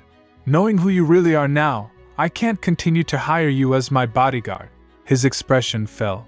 Your words hurt my feelings. I thought our relationship was more than that. Her eyes widened. Our relationship, she said. But you said you needed time to think about my proposal. I can do that while guarding you too, he replied simply. The deal is the deal, and work is work. They're separate, aren't they? You're right, she realized, startled by his calmness. Aha, so he wants to observe me, to find out more about me. Where are we off to now? He asked. She replied. To William Street, my lord. I'm going to meet my lawyer. He stiffened, his expression unreadable. She caught it instantly. What's with his face? Does he not want to go to the lawyer's office? T, he said suddenly. You should call me T, she agreed. All right. Let's go, T. Please have some tea, Sharon Maitangs offered, setting down a cup. Thank you, she replied politely, glancing around. Even at a glance, I can tell her business is suffering. But I have no doubt about her capabilities. Riena proved it in the novel. She recalled, in the original story, Riena had hired Sharon to save a woman from her abusive husband. Since regressing, she already knew Sharon would one day become highly successful. Thanks to Sharon, that woman not only secured her divorce but was later revealed to be the missing daughter of the Kingdom of Lux's ambassador. Finally Ethel said, Sharon, I'd like you to represent me. The lawyer's brows drew together. It'd be an uphill battle, my lady. That doesn't matter, she replied steadily. Difficult or not, I'll fight until I divorce him. There are many lawyers better than I am, Sharon murmured. Ethel replied. However, only you specialize in divorce cases, she added. Besides, I can't name any other lawyer who wouldn't yield to House Cassius' attempts to buy them off, Sharon replied. Yours would be the most famous divorce case in history. I'm not confident I can help you win, Sharon admitted. Ethel tried to reason her. I know you're worried that if you lose, you might lose potential clients as well. I've done my research. Her voice sharpened. You take pro bono cases for poor women desperate for divorce. That's why you're knee-deep in debt now. Sharon replied, yes, unlike them, you can afford a much better lawyer. Ethel cried out, if I'm rejected by the only divorce lawyer in the empire, I'll have no choice but to work with someone mediocre. Then I'll certainly lose, and that would discourage countless other women. They'd be forced to endure their marriages for the rest of their lives. Sharon's eyes narrowed. Are you threatening me, my lady? Let's just say it's a logical prediction, she countered smoothly. My case is high risk, yes, but it can also bring high reward. If we win, it'll be a historic victory against House Cassius. Sharon sat back, considering. That's true. However, we'll need strong grounds for divorce to convince the judges. And even then, the ducal family's influence makes it difficult. I do have grounds, she said. My husband, Leandro, has significant trouble producing an heir. Sharon's eyes widened. Trouble producing an heir? Does that mean Lord Cassius is incapable of? He also gets shocked to hear that. If he hid such a crucial issue until after marriage, that's substantial grounds for divorce, the lawyer muttered. She glanced at her sharply. Is that true? Does he really have that problem? Ethel thinks in her mind, there's no way he has that issue. After all, he's the female lead's perfect brother. I believe so, she said almost teary. Though it's not based on personal experience, her voice trembled. That's because he's never even attempted it with me. My goodness, Sharon exclaimed. I heard rumors back at the academy, but I never thought they might be true. Ethel thinks in her mind. Oh, the false rumor his rival spread? Well, her eyes darkened. Leandro, do you think only you can play dirty? I'll make you want to surrender to a divorce. Sharon leaned forward. So that's what happened. Did you not know before your wedding? Ethel shakes his head in denial. Sharon erupted in rage. How absurd. That's clearly fraudulent marriage. It's more than enough reason to demand a divorce. What a real scumbag, he muttered. Ethel added tears in her eyes. I'm not sure if these count as grounds, but when I chose my wedding dress, he told them about the event. He's definitely out of his mind. Sharon interrupted, horrified. You've been through so much. I can only imagine how you felt. Her voice softened. Of course I'll help you. You're not alone in this fight. Tears started dripping from her face. Sharon's eyes widened slightly. Oh my, Lady Wallace. Then T offered her a handkerchief. Thank you, she breathed. He replied, you're welcome. In her mind she said, I truly appreciate your awkward yet sincere gesture.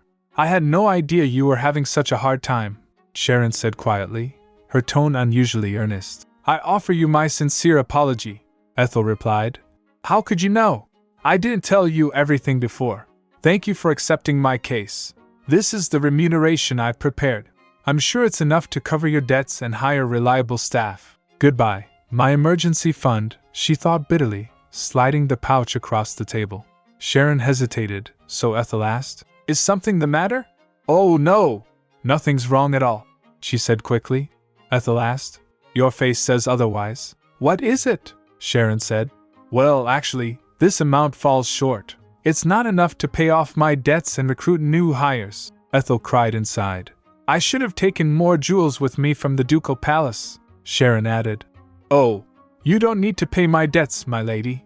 Covering my legal fees is already more than enough. T quickly gets the bag back and said, Please take this back, Lady Ethel. But before they could respond, Terence offered a check. You can write down the amount you need here and take it to the Imperial Bank. Sharon's eyes widened. This is a blank check. Feel free to write the amount that allows you to settle your debts, he said calmly. That way, you can focus entirely on this case, with Lady Ethel as your only client. She stared at him. Why, you don't have to do that much. Sharon looked at the check, startled. Terence Freeheiden. I hope to remain anonymous for the time being, he replied smoothly. I'm sure you catch my drift. Sharon smiled faintly. Of course. Unbelievable, Ethel thought. Oh right. I also need to find the Look Ambassador's missing daughter. Speaking of which, she said aloud, I recently saw a woman named Anna being dragged away by her husband. It looked like domestic violence. Could you look into that as well, Sharon? Of course. You can count on me, Sharon said firmly. Ethel blinked. I thought it'd take longer for her to decide. The clink of a cup drew her thoughts back. Terence leaned back, studying her. Since he revealed himself to Sharon and even provided financial support, I can take this as a yes, right? I'm a simple person, he said, as if reading her thoughts. I'm not much of a ponderer. She smiled faintly. I know that's not true. Thanks to you, I can save my money for now. I'll pay you back with interest later. There's no need. The tea recipe is worth far more than that. As long as you help me divorce, not only can I share the recipe, I can even brew the tea myself for the rest of my life. He chuckled. I see. As soon as we get to the hotel, we'll need to check into another place, in case House Cassius sends people again, she muttered. Terence shook his head. This carriage isn't heading for the hotel. She looked up sharply. Pardon, we're going to my house. I'm sure you'd feel more at ease there. Her face turned pale. What? I appreciate your kindness, but I'm still married. If word got out that I was staying at the Freeheiden estate, I apologize for the confusion, he interrupted. Not the estate. We're going to my villa just outside the capital. It's under someone else's name, so even House Cassius won't easily find out. Her shoulders eased slightly. Then, I'll gratefully accept your kindness. Well, now that we're officially on the same boat, shall we shake on it? She hesitated, staring at his outstretched hand. What he's doing for me is more than necessary. I wonder what he's thinking. You'll never regret making this choice, he said firmly. Let's not think of anything else for now. Welcome aboard, Terence Freeheiden. He blinked, momentarily dazed. This is very unlike me. Why did I offer her that check? I only intended to observe her for another week. Goodness, I even exposed the location of my villa. Her voice was steady when she spoke again. Please help me to get a divorce, Marquis Freeheiden. Later, at his villa, a servant whispered, My lord, is the lady you brought today truly just an ordinary guest? Shall I tell the maids to be more attentive? Cut the nonsense and get ready, Terence ordered curtly. Whatever for? I'll be going on a trip with my guest. Several days. Pardon? Where are you going this time? Ashton, capital city of the Cassius dukedom. We've finally arrived. Ethel stretched as she stepped down from the carriage. Aren't you tired? Terence asked. Not at all. How could I be, when we traveled first class? She laughed. We have time before our appointment. Shall we walk instead? I'd love to, she said brightly. Will the maid really come to meet us? Terence asked quietly. I'm sure Laura will, Ethel replied. I brought her with me from House Wallace when I married into House Cassius. She'll testify that Leandro and I never had marital relations. I sent her an express mail. I hope she'll come. They walked into the bustling streets. Music, banners, and the fragrance of food filled the air. It seems there's a festival today, Terence noted. Yes, the Cassius Duchy has many festivals. He paused. Even if people here aren't familiar with your face, it won't hurt to be careful. He leaned closer, adjusting her hood. She flushed. I appreciate the thought, but I really wish he'd give me a heads up before coming so close. Her heart thudded. Ba-thump. He muttered, glancing up at the decorations. Happy birthday to my little Riena. They're holding a festival on her birthday? The Duke's love for his daughter is truly great. Oh, actually, Ethel hesitated. Little Riena doesn't refer to Riena Cassius. It's her pet dog, Percy. That's his nickname. Riena's birthday is different. It's her adoption day. He blinked. Her celebration lasts 15 days. Ethel continued dryly. This festival can't compare at all. Terence gave a short laugh. I can't believe they hold a festival for a puppy's birthday. Lady Ethel! A voice suddenly called. Ethel turns and shouts, Laura! She hugs her while Laura said, It's been a while, my lady. Then Ethel introduced Terence to her. Oh, this gentleman is Lord Terence. He has kindly been helping me a lot. Terence nods. Ethel said, Have you thought about my offer? You may get on House Cassius' bad side, but, Laura said, You don't even have to ask, my lady. I'll follow you, of course. Ethel felt touched. Laura. Ethel asked, seeing a bag with Laura, Is this your bag?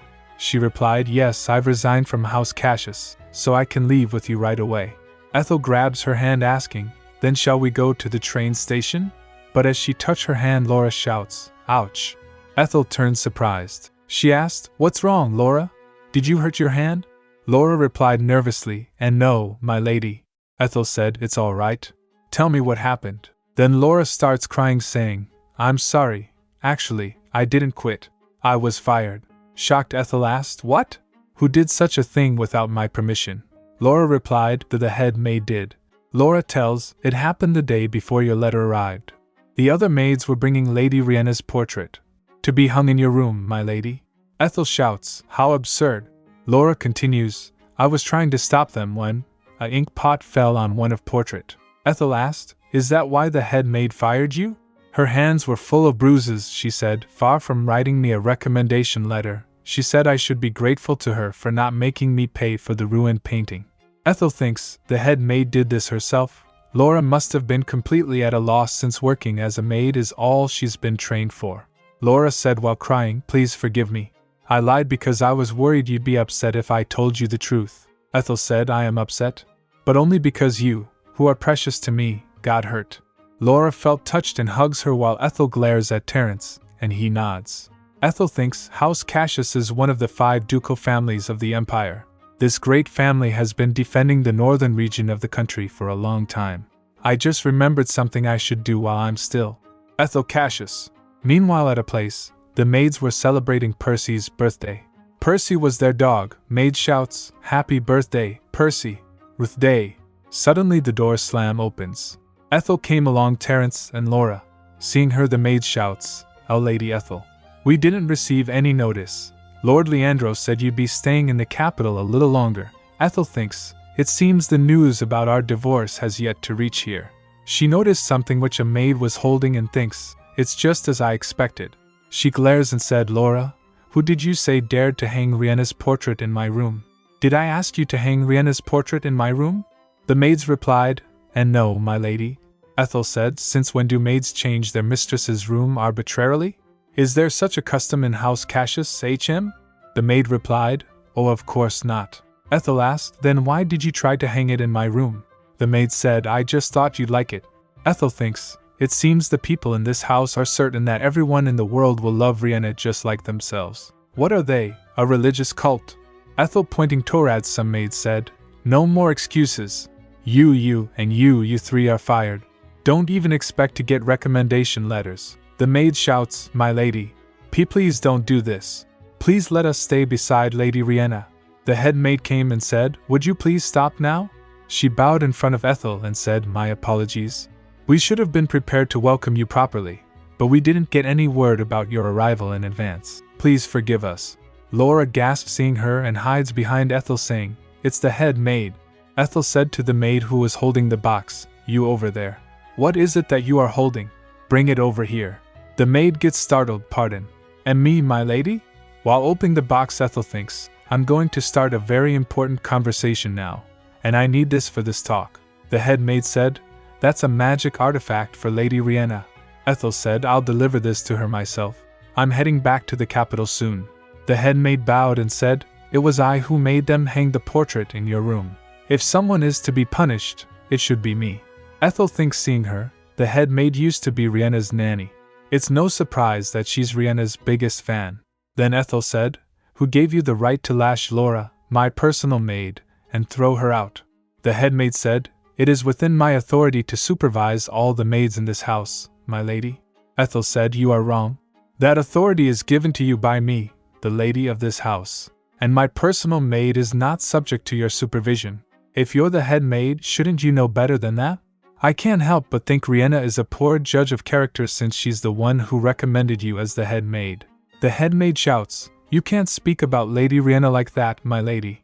It's true that the authority comes from the lady of the house. However, you are not that person. Ethel said, my husband is the Lord's deputy whose authority was bestowed by Duke Cassius himself. Moreover, the Duchess passed away a long time ago, so who else would be the lady of House Cassius other than me? The head maid shouts, Lady Riena is. Ethel said, I'll have you know that even if my mother-in-law, Duchess Cassius, were alive, I would still be the mistress as long as my husband is the Lord's deputy. The head maid said, perhaps I should have you know.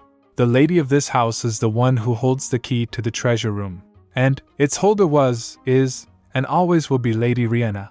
Duke Cassius entrusted the key to the treasury to the then young Riena. Duke said, you are very clever for your age. I can trust you with the finances of our household. Ethel thinks, that's because she's an adult inside. Duke shouts announcing, anyone who has a problem with my decision can leave this family. Ethel thinks, after I got married to Leandro, I did actually try to take over the responsibility. She recalled herself saying, "Let me manage our household finances now." Riena said, "You don't have to worry about such troublesome work, Ethel." Duke said, "That's very thoughtful of you." Leandro said, "You are an angel, Riena." Lehim said, "You're just too nice to a fault, little bunny."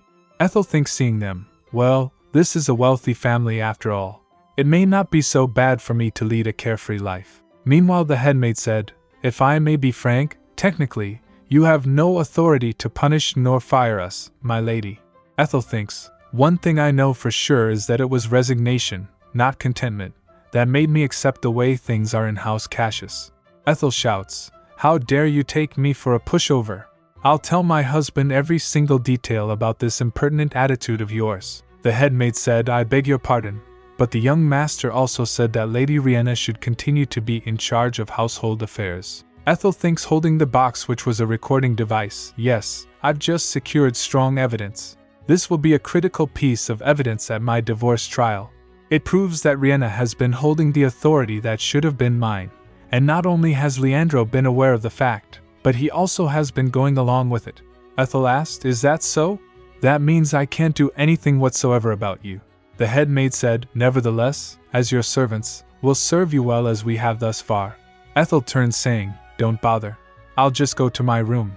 You can return to your posts." Ethel wished Percy, "Oh, happy birthday, Percy." She thinks, "And thank you. Had it not been for your birthday, the eccentric inventor's recorder wouldn't have been here." The inventor is one of the talents Riena scouted based on her memory about her past life. In return for her financial support, Riena gained many ingenious and useful artifacts, and this recorder is one of them. Her maids would record interesting events and special occasions with this artifact and send it back to her. Of course, Percy's birthday is one of such occasions. While she was going to her room, the head maid along the other maids came rushing. "My lady, please wait." Ethel opens the door and was shocked for a moment, seeing different portraits of Riena hanging on the wall. Ethel asked the head maid, "This is quite a number of portraits. Are these all gifts for me?" The head maid replied, "Yes, these are the latest pieces by the new artist's House Cassius sponsors." Ethel said, "Although I'm not the lady of this house, I have the right to do whatever I want to my gifts, don't I?" She orders the maid, "Take all of them down this instant. Destroy them." The head maid asked, shocked, "My lady? I beg your pardon. Terence, destroy one with his feet." He asked, "Shall I do it like this?" The head maid and the other maids get shocked. "What just?" Ethel shouts, "Have you not realized your mistake? How dare you hang those blasphemous paintings in my room?" She asked, "Between the woman in the paintings and Riena herself, who is more beautiful?" The head maid said, "Oh, of course, Lady Riena, my lady. Such paintings can never hold a candle to Lady Riena's beauty." Ethel said, "Exactly. These paintings are nothing but imitations of the real Riena." The head maid said, But that's what paintings are for." But Ethel interrupts her. "That's what paintings are for. You don't really think such a lame excuse can explain this situation, do you?" The head maid shouts, "And no." Ethel said, "Then tell me why you think I shouldn't destroy these things. Speak." The head maid lost her word. Ethel said, "Why can't you say anything?" She bowed and said, "I deeply apologize, my lady. I shouldn't have overstepped. Please forgive me." Ethel said, "If I could do as I please, I'd burn all the paintings in this house, but I'll be lenient this time." Meanwhile, she thinks, "I should give the carrot after the stick." The head maid and others bowed, "Yes, yes. Thank you." Then Terence and Laura starts destroying the portraits. Ethel said, "This is the judgment on the blasphemy against Riena. We must destroy all the paintings in my room at the very least." Laura throws the paintings, saying, "Yes, my lady. I'll tear up every one of them to pieces." The head maid shouts, "No." She kneeled, saying, "Please stop, my lady. I beg of you." Ethel said, "How dare you insult me and Riena by putting up such vulgar things in my room?" The head maid said, "Please forgive me. I apologize for asking the artist to paint such things and putting them in your room." The other maid next to her starts crying, saying, "We're truly sorry. Please forgive us." The head maid also starts crying, "However, I simply can't watch the faces that resemble her ladyship get destroyed like this. Please just punish me instead." Ethel said, I wish I could, but unfortunately, I'm not the lady of this house, am I? I can't punish you." The head maid said, "It was impudent of me. Of course, you have every authority over us, my lady. The other maid said, yes, so please punish us. Please forgive us, my lady. Ethel said, don't you have someone else to apologize to too? Laura was unfairly thrown out just because she stood by her duties. Unless she forgives you, I can't forgive you either. The head maid and the other starts apologizing. Laura, I'm sorry. Laura, I'm so sorry. Ethel whispers, I was acting a little weird, wasn't I? Terence whispers back, I had no idea you cared about Lady Cassius so much. Ethel whispers, are you having fun teasing me? He said, yes, a bit. She asked, just a bit? He smiled and said, a lot, actually. Hearing this, she pouts. Then she pushed the head maid out, saying, now, take your leave and go back to work. The door slammed closed. 10 Ethel turns to pick some jewels. Meanwhile, Terence was seeing her from distance. Then they packed the things and left the manor. While on her way, she thinks, I'll never set foot here ever again. There was a hole in the wall, seeing which she said, we can go out through that dog hole. Meanwhile, a voice interrupts them. It's been a while, my lady. She turns to see who it was, and said, butler. Terence came in front of Ethel while she thinks, seeing the butler. Was he expecting us to come this way and waited here? The butler said, I remember when you first came to this estate. You praised this estate that I tended to as beautiful. Ethel said, you must have heard about our divorce from Leandro. He replied, yes, I have. His Grace, or rather, the young master told me in secret. Ethel asked, are you going to call for the others and stop me from leaving? The butler said, please don't worry, my lady. I only came to bid you farewell. She asked, farewell? Why would you do that when the result is far from decided? The butler bowed and said, whether it will be in your favor or not, it's as plain as day that your heart is no longer here, my lady. Suddenly they heard someone coming. She starts rushing, let's go, tea. Then they went out from that hole. While they left, the butler was standing there seeing them. They sat down in a carriage. Terence asked, let's head for the Ashton train station as planned but Ethel interrupts saying, wait. She asked, why did the butler send us quietly? She thinks, he has devoted 20 years of his life to serving Duke Cassius since the Duke was a young man. However, when I was simply existing like a doll at the Cassius estate, he would come and ask if I'd have tea with him from time to time. And although we didn't talk much, the time spent with him felt comfortable. Terence said, there may be at least one sensible person in that house after all. Laura said, oh, you may be right, my lord. The butler did indeed treat me nicely. Ethel asked, did he now? Laura said, when your ladyship was away, he often made me run simple errands for him, so that I could spend some time in town for a change. He even gave me pocket money. Ethel said, perhaps I should meet the butler again. A testimony from someone who's been in House Cassius for a long time would work well to my favor. Laura said, I know his address. I've once visited his house for an errand. They went to butler's house. Laura introduced, this is Mrs. Herman, the butler's housekeeper. She had already told Ethel and Terence in carriage. His wife passed away a long time ago, so please be careful not to make any mistake. Then she gave her a basket saying, the butler told me to bring you the leftovers from the banquet. Mrs. Herman said, with this much food, Joshua and I will be able to eat to our fill. Ethel asked, Joshua? The housekeeper said, oh my word, what am I doing? I'll go and bring some tea right away. Terence asked Ethel, who could Joshua be?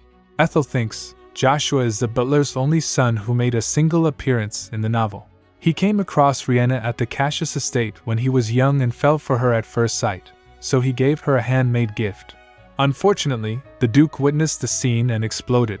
Afterward, the Duke would fly into a fury whenever a boy of Riena's age approached her. Riena isn't dating the Crown Prince for no reason. She's dating him because he's the Crown Prince. The housekeeper brings tea and said, please have some tea. Ethel thinks Mrs. Herman suddenly changed the subject when Joshua's name was brought up. I wonder why. Then her gaze fell on some handmade figures. Oh, how cute! The housekeeper said, pretty, aren't they? The butler made them. Ethel thinks, this one is rather clumsily made compared to the others. Is this Joshua's work? Suddenly a voice came. Ethel gets alarmed. Someone came from stairs asking, Mrs. Herman, did they leave? Who were they to suddenly show up in droves? Terence came in front of Ethel. It was Joshua who saw them and starts trembling. He rushed back up to his room. Ethel and Terence stood confused and surprised. The housekeeper said, oh my goodness, he's the butler's son, Joshua. Sir Butler said that Joshua suffered a terrible shock when he was young. That's why he's having trouble meeting strangers ever since. He looked more terrified than usual today. I suppose he saw your sword, sir? Terence asked. My sword? She said. Yes, Joshua is terribly afraid of any kind of sword. Ethel asked. Did you say he has an aversion to swords? Then his symptoms probably mean. Suddenly a voice filled with anger came. What are you all doing here? It was the butler. He stood seeing them with anger visible on his face. The butler shouts, This is outrageous. How could you come to my house unannounced? Ethel said, It's very unlike you to get so worked up like this. Well, some people do have a tendency of hiding their embarrassment with resentment. He glanced at stairs and then said, Mrs. Herman, I think you should leave for the day. While leaving, the housekeeper said, If you'll excuse me. The butler sits on sofa saying, My son is never an embarrassment I want to hide. Ethel said, By embarrassment, I didn't mean Joshua. I was referring to your irresponsibility. The butler asked, Are you saying I'm irresponsible? Ethel said, You heard me right. You chose to serve the person who left a haunting scar on your son as your master. Is that not irresponsible? He gets shocked and asked, How did you? Then he said while his hands trembles, But it was an accident. Ethel said, No, it wasn't. Duke Cassius consciously chose to point his sword at young Joshua. The Duke saw that Joshua was hovering around Riena. Fortunately, nothing serious happened because Riena stopped her father. But for young Joshua, his first love became an ingrained wound in his heart. She thinks, after that, I'm sure he must have been reminded of his heartbroken son every time he saw Riena. She said, You shouldn't have continued to work for House Cassius. More importantly, you shouldn't have neglected your son like that. The butler cried out loud, Then what should I have done? I devoted all my youth to serve him. His Grace used to care about the little people. He used to say he'd make his dukedom a happy place for everyone, no matter how low their status might be. Even if I wished to leave him, he wouldn't have let a traitor leave quietly. Ethel said, How disappointing. I thought you might be able to testify for me. If you even have a shadow of concern for Joshua.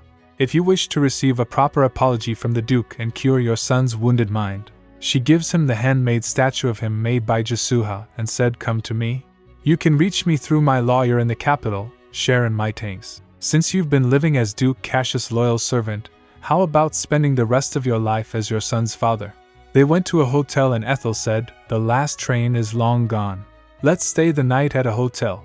Tonight everything's on me. Then they had dinner, and after that she takes bath. Then she went to the bed. She thinks, in a returner's rosy second life, all the villains faced unhappy endings, while Riena and the nice people around her lived happily ever after. However, was the real Ethel in the novel happy too? Just like the butler and Joshua, there may be more people who live with pain and suffering because of House Cassius. The next day, Ashton train station. Ethel saw the butler standing there. She said to Terence and Laura, Why don't you two go ahead? I'll catch up after speaking with him. Terence said, Very well. She then went to Butler. He asked, Is it true that Joshua's illness is curable? Ethel said, Doctors in the capital are studying ways to treat illnesses of the mind through counseling, therapy, and medication. He said, I see. I was afraid of people's prying eyes, so I've been keeping him inside. Do you truly think he can receive an apology, my lady? She said, Well, it's possible if the Duke still has his old self even just a bit. He said, Currently, all His Grace's attention is focused on Lady Riena. If I could, I'd like to bring His Grace back to his old self. Meanwhile, Laura calls, Lady Ethel, the train is leaving soon. The butler said, I have yet to make up my mind. She said, Don't worry. You can reach me anytime when your heart is set. After that she went in train. The butler took his hat off and says goodbye.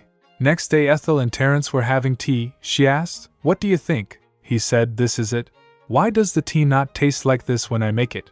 Perhaps I don't have a knack for brewing tea at all. She said, You don't need a knack to brew tea. Besides, they taste all the same to me. Meanwhile she thinks, Anyway, having tea time every morning and evening isn't so bad. He said, I have some personal business to tend to today, so I'm afraid I can't accompany you to the lawyer's office. I'm sorry. She said, Oh please, don't worry about that. He then said, I'll introduce you to someone else instead. At the lawyer's place, she said, Oh, are you Lady Ethel's new bodyguard? Vinetta, Ethel's temporary guard, said, Pleased to meet you. I'm Vinetta, Lady Ethel's temporary guard. The lawyer said, You went to the academy, didn't you? I think I've seen you there. Vinetta said, Yes, Marquis Terence recognized my talent and provided for my school expenses. My relationship with the Marquis is strictly that of a sponsorship in nature. I hope there's no misunderstanding, my lady. Ethel said. Misunderstanding? What do you? She thinks, goodness. I did think the servants at the villa were overly kind to me. We're not like that. Meanwhile, someone came and said, Lord Cassius has arrived. They came out and Ethel asked him, What are you doing here? He replied, Your lawyer moved her office. I doubt Lawyer Mytanks can afford any place in this district. He asked, You provided for the rent, didn't you? She said, What if I did? He said, Then you must have sold my gifts for you to raise the money, since all you brought with you when you got married was the abandoned mine. She asked, So what? Are you going to be petty and take the gifts back from me? He said, petty. Ahem, where are you staying these days? Ethel said, I'm not going to tell you that. He said, I've been trying really hard to tolerate it all, but I must say you're such an unbearable woman. She asked, What exactly have you been tolerating? Meanwhile she thinks, Who's tolerating whom here, huh? He shouts, How could you destroy Riena's portraits? Do you have any idea how shocked she was? She was very depressed, saying that she never thought you'd hate her so much. And father was so furious that he said he'd never let you in again even if you beg in tears. She thinks, Who said I'd come back? He said, But Riena asked him to give you another chance. She's just too nice. She's an angel without wings. Luckily for you, father is quite busy with other affairs at the moment. You'd better take this chance and seek his forgiveness. She asked, What other affairs is he busy with? He said to him, I can't let someone outside the family know that. She turned saying, Someone outside your family? This is exactly why I want a divorce. Then he said, Ha! The butler disappeared after leaving a resignation letter on my desk. She asked, Did his son disappear too? He asked, His son? Oh right, the butler has a son. He said, seeing that he's never been mentioned in a long time. I suppose he probably has been living as he pleases somewhere else. Ethel said, Perhaps you're wrong.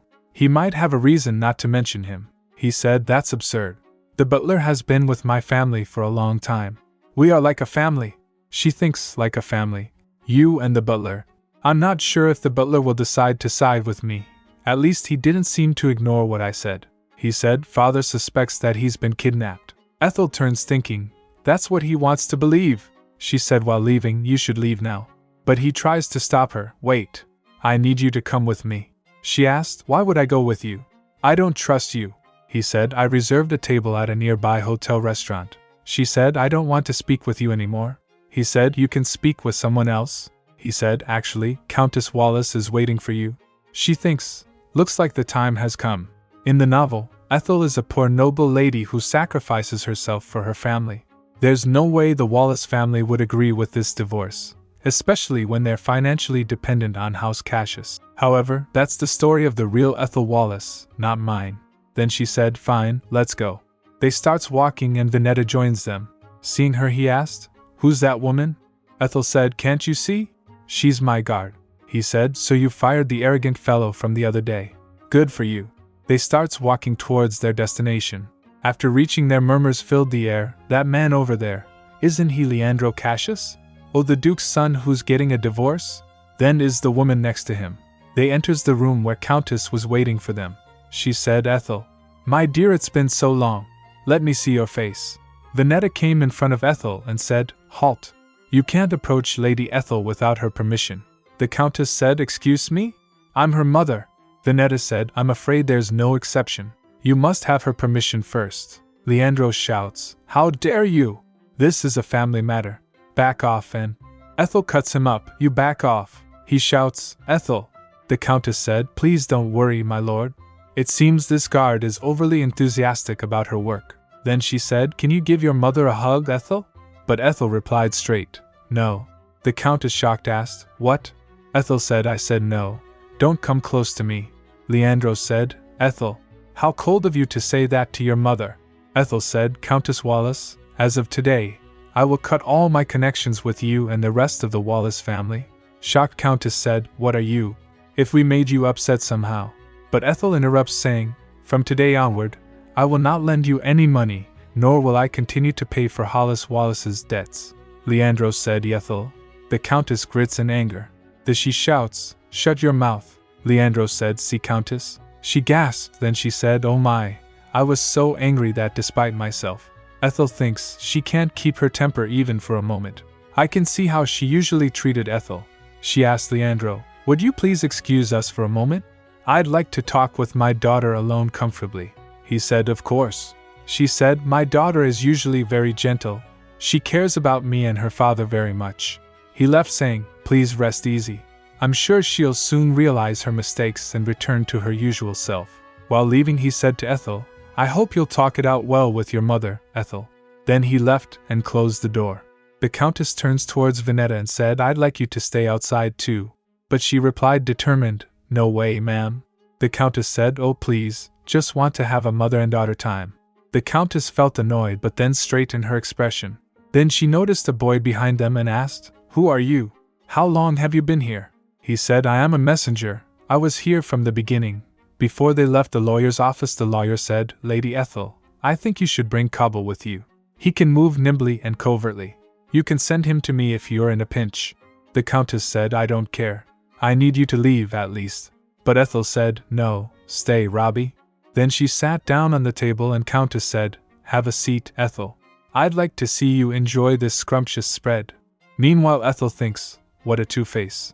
The Ethel in the novel used to lay her hopes on that fickle woman's occasional kindness. In novel, the Countess hugs her and said, Ethel, my daughter, you're the only one who understands how I feel. The Ethel from novel thinks, If I try a little harder, she'll love me as much as she does my brother. Ethel thinks, however, that Ethel is no more. I'm not this woman's daughter. She turns saying, If you don't have any other business, I'll take my leave. The Countess shouts, Stop right there, Ethel Wallace. How rude of you. Do you think you can look down on your family now that you're married into House Cassius? Vinetta came in front of Ethel and said, Please stand back. Ethel noticed Robbie standing still near the door. Ethel said, It's all right, Vinetta. The Countess shouts, You arrogant wench. We shouldn't have coddled you too much. Ethel said, You never coddled me. The Countess shouts, What? We fed you, clothed you, and put a roof on top of your head. Ethel said, That's what parents do for their children. But you were even neglectful of those duties. The Countess starts trembling and said, You? Then what about after you got married? We went to see you, but how can you not show your face even once? Ethel said, We both know you only came for money, just like when you came to ask us to fund Samuel's business. And every time, Leandro paid you. The Countess said, He didn't pay us. She shouts, We just said we wanted to borrow some money out of courtesy, and that idiot really only lent us the funds. You can't divorce him. What if he demands we pay back all the money we borrowed from him at once? I heard Duke Cassius is enraged. He might bankrupt our family. Ethel asked coldly, So what? The Countess asked, What did you just? Ethel said, If you borrowed money, you should pay it back, and if you can't pay it back, you should face the consequences. The Countess said, Why, you don't seem to know how serious things are. Our family could be forced out onto the streets. Ethel slaps her hand. She said, Then you shouldn't have borrowed the money in the first place. The Countess said, I'm your mother? How dare you? She tries to attack, shouting, You ingrate. But Vinetta grabs her. She shouts, Let go of me. I said let go of me. I sacrificed so much to raise you. Ethel takes off her gloves and raised her hand in air to strike. The Countess gets shocked and Vinetta stood surprised. The Countess closed her eyes thinking Ethel is going to slap her. But Ethel slapped her own face. Then she shouts, Please don't do this, mother. She fell down and someone shouts, My lady. Leandro asked from outside, What's going on in here? He opens the door and along him everyone gets shocked. The Countess flinched. Ethel pretends to be unconscious and the mark from her slap was visible. Seeing her, Leandro gets shocked and asked, What in the world? Ethel cries out, How could you do this to me, mother? In front of a shocked crowd, she recounts all the chores she was forced to do. I did the laundry, I washed the dishes, I cooked, I cleaned the house. And I even made you money by sewing. The onlookers are scandalized. My goodness, how could a noblewoman make her daughter do all those things? Even a commoner wouldn't do that. Ethel continues, revealing the abuse. But still, you lashed, slapped, and kicked me. Her mother's face is a mask of rage. The crowd gasps. Oh my, she even used violence. Ethel, supported by Vinetta, reveals the final straw. Even about my own marriage, you pushed me to get married, against my will. The murmurs grow louder. For heaven's sake, she even forced her to get married. What a mean mother. I feel so sorry for the daughter. Ethel thinks back. All I asked him was to call Leandro and people over here. What a clever boy. Flashback to outside the VIP room. The young boy nervously grabs Leandro's arm. The atmosphere seems off, my lord. I'm afraid something serious will happen. Please come and help her. Lord Cassius' wife is inside the room, and I'm so worried that something will happen to her. Back in the present, Leandro is stunned. As if she was forced into marrying me. Ethel recounts her plea. I told you I couldn't marry a man I hardly knew, only after meeting him a few times. I also told you I was scared of the people of House Cassius, but you said I have to marry into that family and clear your debts for you. The crowd whispers. Come to think of it, I heard House Wallace was heavily in debt. Then she sold her daughter for money. Poor thing. To tell you the truth, aren't the people of House Cassius rather scary? Her mother explodes. What are you talking about? You said you liked it too. Ethel fires back. You, father, and even Samuel kept pressing me, so I couldn't help it. The crowd judges. What a despicable family. They are a disgrace to the nobility. Her mother tries to defend herself. And no, it's not like that. But Ethel's had enough. I'm not going to live by your expectations anymore, she declares. As of today, I shall abandon the Wallace name. Later, riding in a carriage, Ethel winces. Ouch. Venetta asks. You hit yourself too hard, my lady. So did you achieve your goal? Ethel smirks. Since things went as I planned, yes, I guess so. She repeats her declaration. As of today, I shall abandon the Wallace name. Her mother is outraged. Leandro is shocked. What are you? Leandro's face darkens. Step outside, Countess. The boy excitedly announces. Excuse me, please make way for Countess Wallace dash. The door slams shut. Alone with Ethel, Leandro says. Ethel, I had no idea you had such circumstances. Ethel retorts. Precisely speaking, you didn't care about me. Don't tell me you weren't informed of the fact that I tried to avoid seeing my family after I got married to you. Well, any matter concerning me must have been nothing but trivial to the always busy young master. Leandro looks down, contemplative. Later, Ethel and Venetta leaves with the boy. Leandro watches Ethel leaving with her mother. They reached at a manor. Venetta helps Ethel while she came out from the carriage, and Venetta said to her, We have one last issue to deal with now. Ethel, confused, asked, Issue? Venetta sighed and said, You'll see. Ethel, with a determined look, says, We're back, my lord. T smiles. Please, just call me T. Ethel, startled, looks up. What's wrong? T stood shocked, seeing her cheek. T reaches out, stopping her. His eyes are blazing red. Who did this? Ethel touches her cheek, realizing he's talking about the slap mark. Oh, this. T rage intensifies. Who in the world dares to? He said to Venetta. I told you to make sure no one could touch even one hair on her. Venetta kneels, terrified. I apologize, my lord. It's all my fault. Ethel brushes him aside. No, it's not her fault at all. T said, I need to know who did this to you. Ethel, flustered, blurts out. It was me. I slapped my own face. T is stunned. Pardon. Later, in a sitting room, T and Venetta listen as Ethel explains. T smiles, impressed. What a brilliant plan. Thank you. So Venetta didn't do anything wrong. Ethel beams. Venetta said. Actually, I did, my lady. Venetta explains. When you explained your plan to me, I didn't even try to stop you. As a result, I failed to protect you as I was ordered. I would have nothing to say even if I'm punished. Ethel's heart skips a beat. How reliable. T breaks the tension. If you haven't had dinner yet, shall we eat together? Later, walking with T, Ethel remarks. I never thought you'd be so worried about me. T replies. Of course I am, because we are. Ethel prompts. Yes. T gazes at her. We are. T, ever the charmer, leans in. Of course I am, because we are. Ethel, a bit flustered, prompts. Yes. He finishes. Partners. Ethel's eyes widen. Partners? T, ever so casually, replies. Yes, because we need each other. Ethel nods. You sure helped me a lot. You are of great help to me too. T responds. Ethel explains. But I've already told you all I know about the healing tea recipe. Ethel brightly suggests. If you can't brew it yourself, you can just teach the recipe to someone else so that. T cuts her off. That's enough for that topic. Shall we eat first? And with that, they head to a lavishly set table. Later, under the moonlight, T sat at balcony. Meanwhile, Ethel came and stood behind the window. He noticed her and calls out, Lady Ethel. Ethel turns, surprised. My lord, T asks, is it uncomfortable for you to call me T? He pours more wine, she replied. Oh, I didn't realize I was doing it again. Leaning in, Ethel continues. Well, I suppose there are some people in this villa who might be unaware of your true identity, Ethel said. All right, but you have to promise to call me Ethel too, he whispers. Ethel. Ethel, flustered, wonders, why am I getting shy? T asks softly. Does it still hurt? Ethel smiles, touching her cheek. Do you mean my cheek? After putting some ointment and an ice pack on it, it's all right now, T says. I think you should cherish yourself more. How do you feel right now?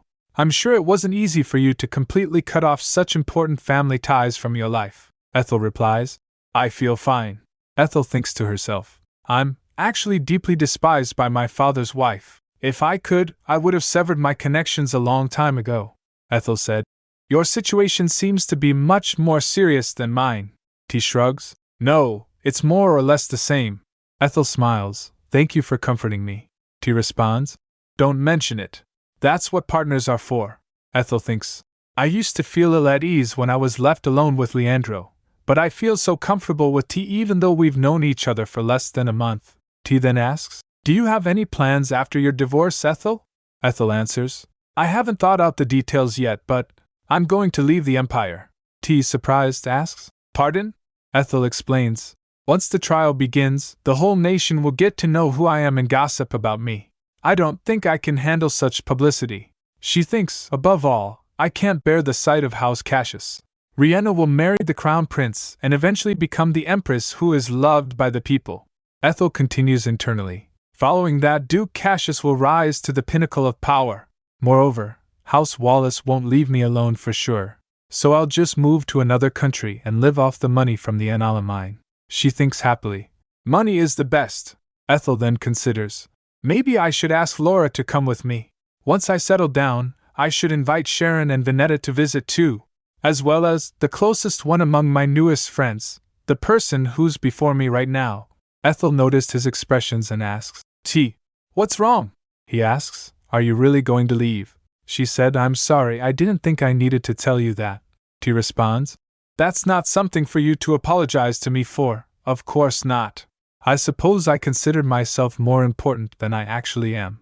I've just woken up to reality. She asks, pardon. He then asks, shall we make a toast? As comrades. Ethel, beaming, responds, my pleasure. T proposes, here's to the successful achievement of all your goals. They clink glasses. Ethel adds, and yours too. T wonders, what is my goal? She said internally, isn't it to become the emperor instead of the crown prince? Then she asks him, don't you want to become the crown prince? T responds, frankly speaking, I'm not sure if I have a goal. That's why I've decided to look for one going forward.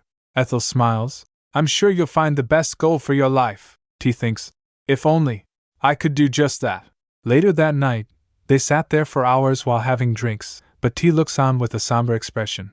Next morning, Ethel is reading documents, but clearly not having a good time. I didn't know getting a divorce would be so hard. She plops back dramatically on the couch. The lawyer suggests she gets some fresh air. Exhausting, isn't it? Why don't you get some fresh air? Ethel perks up immediately. Can I? Suddenly the door opens with a burst of sound. A boy arrives with a letter. Lady Ethel, I have a letter for you. Ethel examines it, noticing something odd. This doesn't have the sender's name on it, the messenger tells her. He said you'd know who it's from when you read it. Her eyes widen in realization. I'll be right back, she announces to the room, and dashes off. Outside in the garden, she finds the butler waiting on a bench. You chose to see me in the heart of the capital. Isn't it too risky? She asks gravely. He responds, although it's been some time since I stopped training new recruits, everyone currently serving His Grace used to be my pupils. Would this answer your question? Ethel seems reassured, but immediately pivots. That's very reassuring. How's your son doing? He replies carefully. Your ladyship, no. How very kind of you, Lady Ethel. Ethel looks surprised. Pardon? The butler responds, the first thing you ask is how my son is doing instead of asking if I testify for you. He continues, Joshua is doing fine. The night after you left, I asked him if he'd like to receive treatment in the capital. His response made me realize How foolish of me to have kept him within the land ruled by House Cassius. He continues, reflecting. I could tell that good boy has been patiently and silently suffering. Ethel said, if I were him, I'd be very happy to know that my father is finally trying to do something for me. Butler asks, despite the fact that I've ignored his pain for such a long time? Ethel smiles softly. Your son could take courage because he trusts you. Suddenly, a young man rushes toward them. Slow down. You'll fall if you run like that. He scoops up a child in a hug. The butler watches them, then said, the proposal you offered me back then, about becoming your witness, does it still stand, my lady? Ethel's face lights up. Of course. But then she's all ACK. Later, Ethel, accompanied by Vinette, strides purposefully through the city. But then Ethel explodes. Did that scumbag really say that? As we flash back to a moment between Butler and Leandro, he said, I think I was mistaken. He mutters, I thought it was love because I felt drawn to her before the wedding. Leandro, looking miserable, continues, but now I just don't feel anything toward her. Back in the present, Ethel shouts, it wasn't love from either, okay? I only liked you after reading the novel. It was just a crush. We see visions of her past self with Leandro, and then her face contorts with fury. So that bastard has trifled with me all this time, huh? A few moments ago she asked Butler, could you testify what you just said to me in court? Butler said, I intend to say whatever I heard and saw truthfully. Back in the city, Ethel is fuming.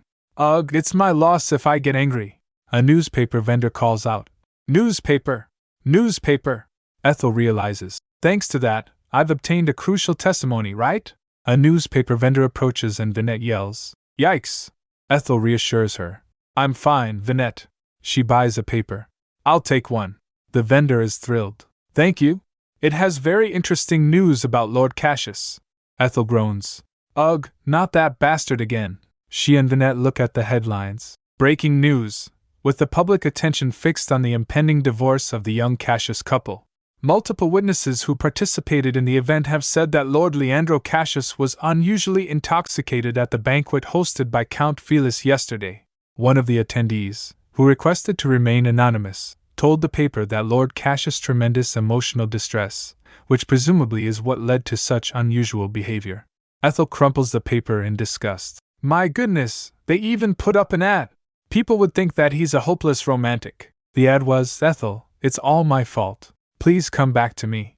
I shall do whatever you want me to do as long as you come back to me. Leandro Cassius. Passers-by whisper. Have you read? Yes, I feel so sorry for Lord Cassius. He seems to deeply love his wife. A busy husband might naturally be not at home sometimes. What an inconsiderate woman. Vinette looks concerned. My lady. Ethel reassures her. Don't worry, I'm fine. Manipulating public opinion through the media is Riena's usual tactic. Ethel thinks. Isn't there a way to reverse the public's opinion? I need a way to get everyone's attention and use it to my advantage. Suddenly, her lawyer approaches. Here you are. I've been looking all over for you, she exclaims. I've found the person who ticked all the descriptions you mentioned. Ethel is intrigued. The next day, a carriage carrying Ethel arrives. Inside, Anna is looking anxious. Ethel thinks, I've found my trump card. Look is a small but rich and mighty kingdom. When the Look ambassador lost her daughter during her trip to Astaroth, she never returned to her home country. Instead, she remained in the Empire, searching for her missing child. Anna, looking distraught, thinks, I have no recollection of my childhood, yet you just said I'm the missing daughter of the Look ambassador. It's hard to believe. Ethel remembers when she first saw Anna. I was certain the moment I saw Anna. From her circumstances to her name and appearance, everything about her was exactly as explained in the novel. She thinks I knew I could count on Sharon. I've seen the missing child poster back then. I think to myself that I wish I was that child, but, Anna fidgets and said. She continues, as you can see, I have brown hair, while the child they're looking for is blonde. Ethel smiles reassuringly. Don't worry. It's common for blonde hair to turn brown as one grows older. You can trust me, Anna. You're the spitting image of the ambassador. Meanwhile she thinks, though I've never met her. Anna looks downcast. But, I was found in the eastern part of the empire. The ambassador lost her daughter in the south. Ethel responds. Actually, they arrive at the Look embassy. Ethel and Anna walk towards the gates. Halt! Guards block their path. I'd like to meet with the ambassador, Ethel announces. I'm here with her missing daughter. The guard scoffs. Her missing daughter? Here's yet another fraud, he said. We've seen countless people like you showing up here with fakes. Ma'am, you should have tried to match the hair color at least. In what way do you think this dowdy woman resembles the ambassador? Anna is crestfallen. Perhaps I shouldn't have followed you here. Please look at this, Ethel said as she presents something to the guard. What's that? The guard's eyes widen. It's the crest of the House Cassius. He stops them. Please wait. I'll be right back with the ambassador. Ethel turns to Anna with a confident smile. I told you can trust me. You have nothing to worry about. Inside the embassy, the ambassador is informed. Did you say we have a visitor from House Cassius? She looks shocked, as she saw Ethel standing there with Anna. What's the matter, my dear? Her husband asks. Trembling, the ambassador points. That's. His eyes widen in recognition. Goodness, Diana. Is that you? Diana? Anna looks overwhelmed. Ethel presents a document. This is a written account by the person who found Miss Anna in a resort city in the south. Due to a mistake by the orphanage staff, her information was mixed up. That's why Miss Anna believed she was found at a different place. The ambassador looks at the documents, then embraces Anna. I'm sorry, Diana. I'm so sorry I lost you. Anna tearfully calls her. Mom. Ethel thinks. It was originally Riena who got Anna back to her family, but Ethel wipes away a tear. The guard looks on, touched. Ethel dashed away while Anna noticed her and asked, Wait, where are you going? Ethel said, Oh, I was only going to step aside for a bit so you can enjoy this reunion. Anna's parents shower Ethel with gratitude. Anna said, That lady brought me here. Had it not been for her, I'd never met you again. The ambassador says, You made our family complete again. I don't know how to thank you. Anna's father insists. We can't just let you go. Not until you accept something from us in exchange. The ambassador adds, We'll do anything for you, please just say the word. Ethel, touched by their gratitude, thinks, Well, if you insist, I actually do have a favor to ask of you. A few days later, the Astaroth Empire's central court. The courthouse is bustling with people. Here comes House Cassius. The Cassius family carriage arrives. Riena and Duke came out of carriage. The crowd shouts, Wow! It's Lady Riena! She waves at crowd saying hello, everyone. The crowd shouts, Your ladyship, please look over here. You're lovely today too. We love you, Lady Riena. Riena's admirers are out in full force. Her brother says, I'll ride with Riena when we go home after this. Duke responds, Only if you win the coin toss. Meanwhile, a reporter says, Lord Cassius. Another journalist asks, How do you feel right now? Do you think you have the upper hand in this trial? A reporter tries to get Leandro's attention. A word please, my lord. Another reporter shouts. Please look over here. Another reporter aggressively asks, Is it true that your wife was abused by her own parents, and that they forced her to marry with you? Leandro abruptly stops. He turns and glares. Riena grabs Leandro's arm tightly. He looks at her with a concerned expression. There's only one thing I'd like to say, Leandro declares. I want nothing more than to clear up any misunderstanding there is with my beloved wife and continue our happy marriage. He looks determined. Riena, looking downcast, says, Everyone, please pray that my brother does not meet the end of his marriage. The crowd responds, We'll pray for him, Lady Riena. A reporter laments, I've got nothing to report. Another one exclaims, A carriage! Here comes another carriage! Could that be Ethel Cassius? The Look Ambassador's carriage arrives, and the crowd is shocked. It's the Look Ambassador, a reporter asks. Ma'am, what brings you to the courthouse today? Is there any diplomatic conflict between Astaroth and Look? The ambassador replies. I'm only here to escort a very important person. She gestures towards the carriage. Let me introduce to you, my savior and an honored guest of the Look Kingdom, Lady Ethel. Ethel steps out of the carriage, looking serene. I'm Ethel Cassius, though I'm trying to get rid of the Cassius name. The crowd murmurs in surprise. The ambassador continues, There's one more person I'd like to introduce to all of you. It's the child whom I lost some 20 years ago. My daughter Diana. The crowd gasps. Did she just say her daughter? This is a scoop, a reporter asks. Ma'am, how did you find your daughter? The ambassador smiles. Actually, it's Lady Ethel here who found her. My family owe her greatly, she adds. The King of Look was also pleased to hear this news, and extended an official invitation for Lady Ethel to visit the kingdom. As Ethel is escorted inside, a reporter asks, "Lady Ethel, could you tell us how you found Miss Diana?" Inside the courthouse, the reporters are still clamoring for information. "How do you feel right now? Do you have no intention of dropping your divorce request?" Ethel responds firmly, "I shall clearly reveal everything in court." Ethel is escorted into the courthouse by Venetta and 2 guards. "It's as crowded as a market," she observes through window. Venetta reassures her. "They can't enter the courthouse, you can rest assured." Leandro came and called Ethel's name. Seeing him, Ethel thinks, "Not again, you leech." Leandro approaches her, looking desperate. "Even though you were forced into this marriage, I'll do my best to make you happy from now on." Ethel cuts him off. "I have no more breath to waste for you. If you have something to say it in court," and walks away. Leandro pleads, "Just one moment, Ethel! Please talk with me." Suddenly, Riena intervenes. "Leandro! Let me talk to her," she says. Leandro looks shocked. "You will talk to her?" And then turning to Ethel she says, "Yes, I'll persuade her to change her mind. So trust me and give us a moment." Leandro said, "All right. I hope you'll succeed, Riena." Seeing them, Ethel thinks, "I can't believe he's even leaving his divorce in his sister's hands. What a douchebag." Riena says, "Would you please excuse us too?" Venetta firmly states, "I'm sorry, but as Lady Ethel's bodyguard, I'm afraid I can't." Riena responds, "Ha, you're very loyal. Ethel, please dismiss her." Ethel thinks, "There's something different about Riena. I can feel it, though I can't pinpoint exactly what it is."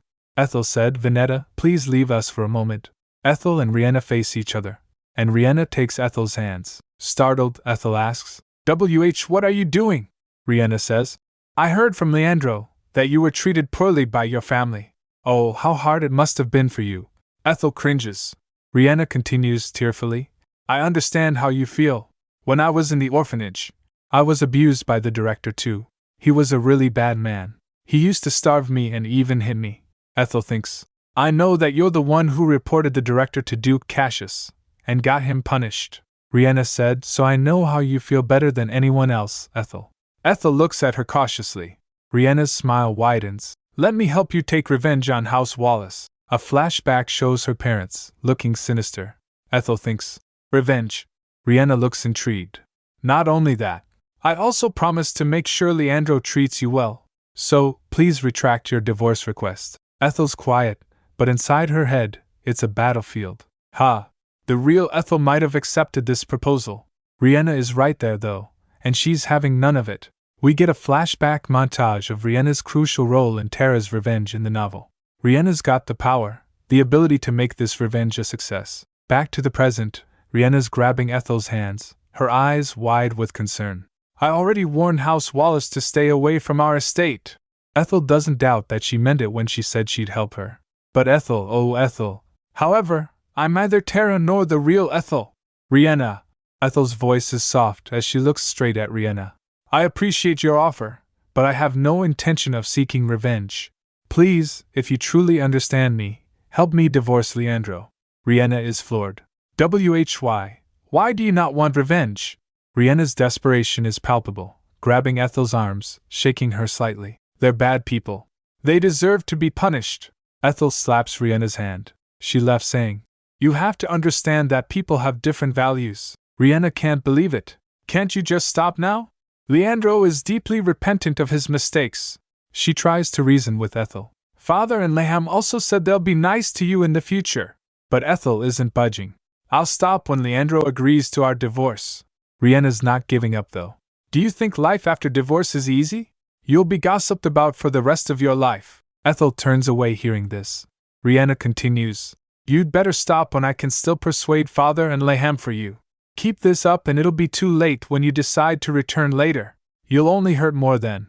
Riena looks so distraught. But Ethel is convinced Riena is just doing this for attention.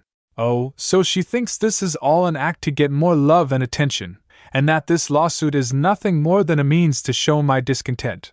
Riena's expression softens, but she's still determined. "I know you still love Leandro." Ethel thinks to herself, "No matter how hard I try, I just can't get through to her. She doesn't even see me as an equal human being." Knowing her true heart, Everything's clear now. No, I don't love him. Ethel pauses. Actually, I've never loved him.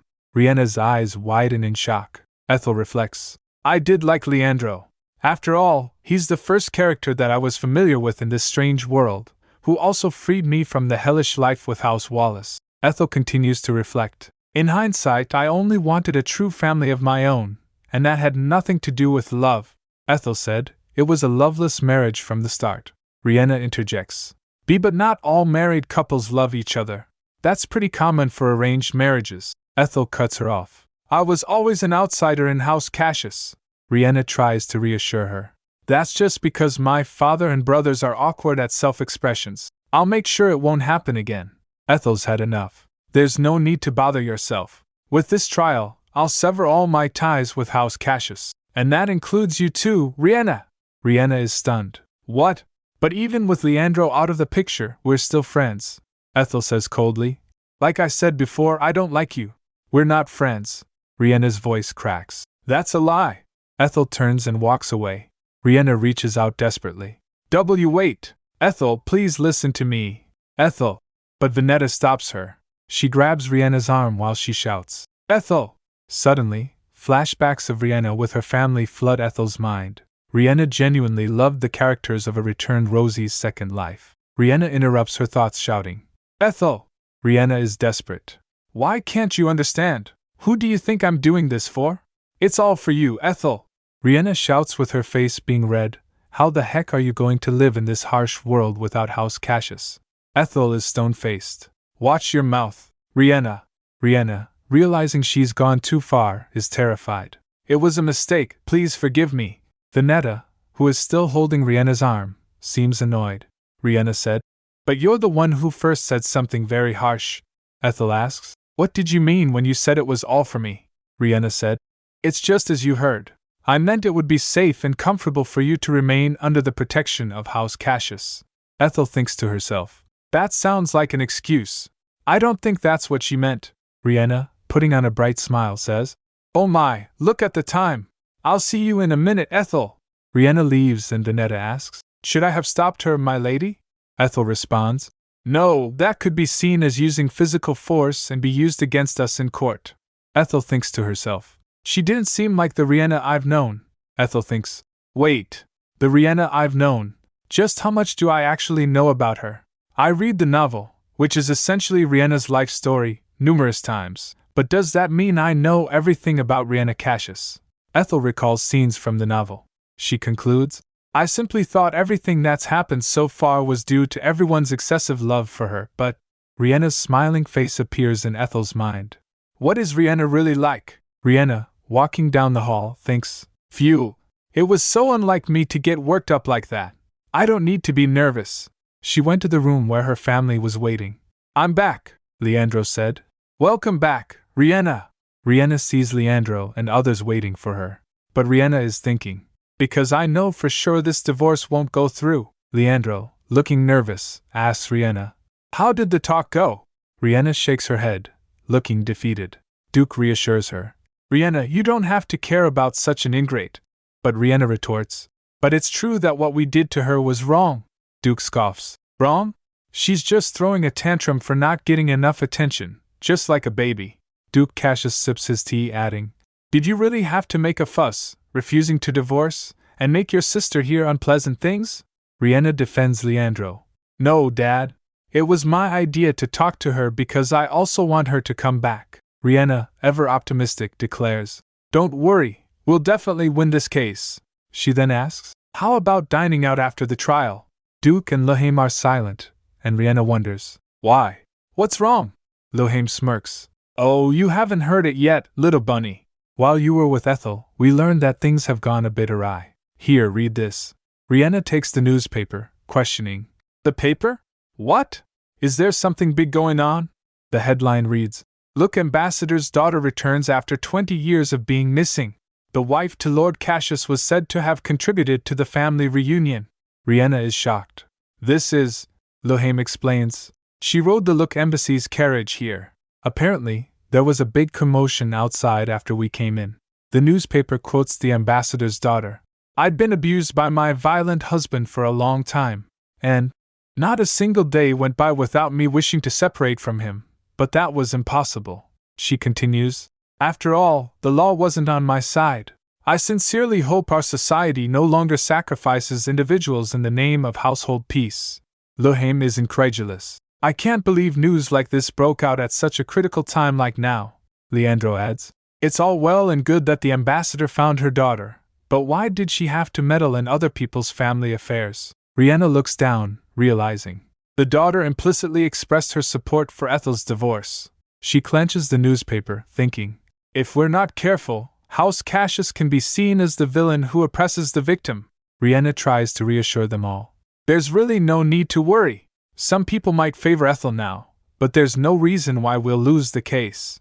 You didn't do anything wrong other than not spending enough time with your wife, and treating her rather indifferently, right? Leandro hesitantly agrees. Why, yes. Riena continues. Seeing that she got her maid out of our estate too, I can guess what she's up to. Lohame chimes in. Oh, don't forget how she took all the jewels with her, including that one you won at an auction, Riena recalls. Right, Lady DeLayson said she saw what looked like the viridescent princess when she stopped by a jewelry shop recently. Lohame is furious. What a petty woman, Lohame adds. She sold the expensive gifts from her husband to foot her legal fees for a divorce. Riena wonders. How did she find the ambassador's daughter? I've been looking for her too, but all I could find out was her name and the fact that she resides in the capital. How can Ethel do what I failed to do even with House Cassius' resources and connections? Just before her divorce trial too. Riena grits her teeth, questioning. Is this a coincidence? Or maybe, is she a regressor like I am? Lohame, noticing Riena's dark expression, asks, Are you alright, Bunny? You look scary. Riena quickly recovers. Oh, I'm fine.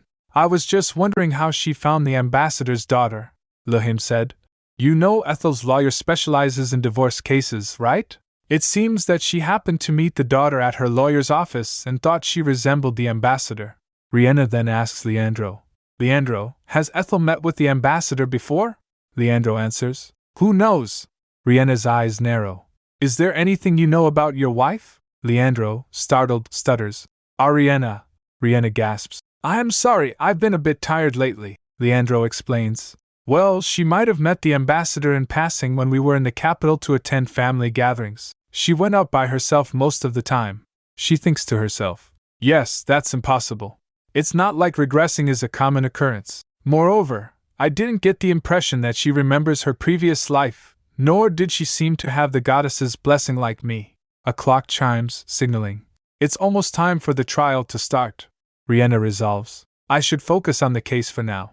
Meanwhile, Ethel is preparing for the trial, looking anxious. Ha! She reassures herself. The lawyer repeats to herself. I can do this. I can do this. Ethel opens the door, and saw people out her room murmuring. Where is courtroom 2? I heard it's this way. Ethel thinks. I guess this will be Sharon's first time standing in front of such a large audience. Terence told me that the Emperor played a hand so that those who favor House Cassius would be excluded from the list of court spectators, and the judge assigned to this case would also be one who is at odds against House Cassius. She thinks. However, I know that the Emperor didn't help me out of pure goodwill. He's only using this chance to keep House Cassius in check. Therefore, I can't expect any help more than this. More importantly, T knocks on Ethel's door. May I come in? Ethel is surprised. Oh, T explains. There's a lot of people. No one will notice even if I sneak into the crowd. Ethel questions. Didn't you say you'd be busy today? T smiles. I'm done for the day. I rushed here to attend the trial. Ethel is touched. Are you a spectator too? T confirms. Yes. Luckily, I got a seat as an audience. Ethel teases. Are you sure it was thanks to sheer luck? T laughs. This is a gift for you. He hands her a box of chocolates, saying, These are chocolates. I heard they're really hard to come by. You have a fierce battle ahead. I'm sure they'll boost your energy. Ethel happily munches on a chocolate. She offers the chocolates to her companions. Everyone, come and have some. Sharon hesitates. I'm not sure if we can eat such a delicacy, T assures. Of course you can. After a few moments, T looks around, noticing. I don't see that gentleman, Ethel replies. Oh, him. Just then, a frantic messenger rushes in, exclaiming, We have a problem! The butler was captured by House Cassius. The messenger tells about the butler calling for a doctor for Joshua, who had a panic attack the night before. Perhaps they found out where he was staying through the doctor. The moment he stepped out to head to the courthouse, he was captured. Ethel is alarmed. If we're to win, we definitely need the butler's testimony. The messenger asks, "What should I do? Should I go on without him or postpone the trial?" Ethel worries. "I'm not even sure if I'm eligible to reschedule. If so," she tells Sharon. "Sharon, can you shuffle the butler's testimony toward the end instead?" Sharon readily agrees. "Of course. I'll adjust the order." Ethel then asks Laura, "Laura, can you make your testimony as long as possible?" Laura nods enthusiastically. "You can count on me, my lady," T adds. "Then in the meantime, I'll bring the butler back." Ethel is concerned. "Are you sure you don't mind?" T said. "It won't be a problem, as long as they're not keeping him inside the Cassius estate." T smirks. "Jack will distract the guards. I'll sneak in and free the butler." Jack looks nervous. "And me, my lord," Messenger Boy encourages. "Way to go, Jack," T winks. "I'll come back in time so that my seat won't go to waste." With a flap of his cloak, T and Jack leave. Sharon informs Ethel. "Lady Ethel, it's time for the trial."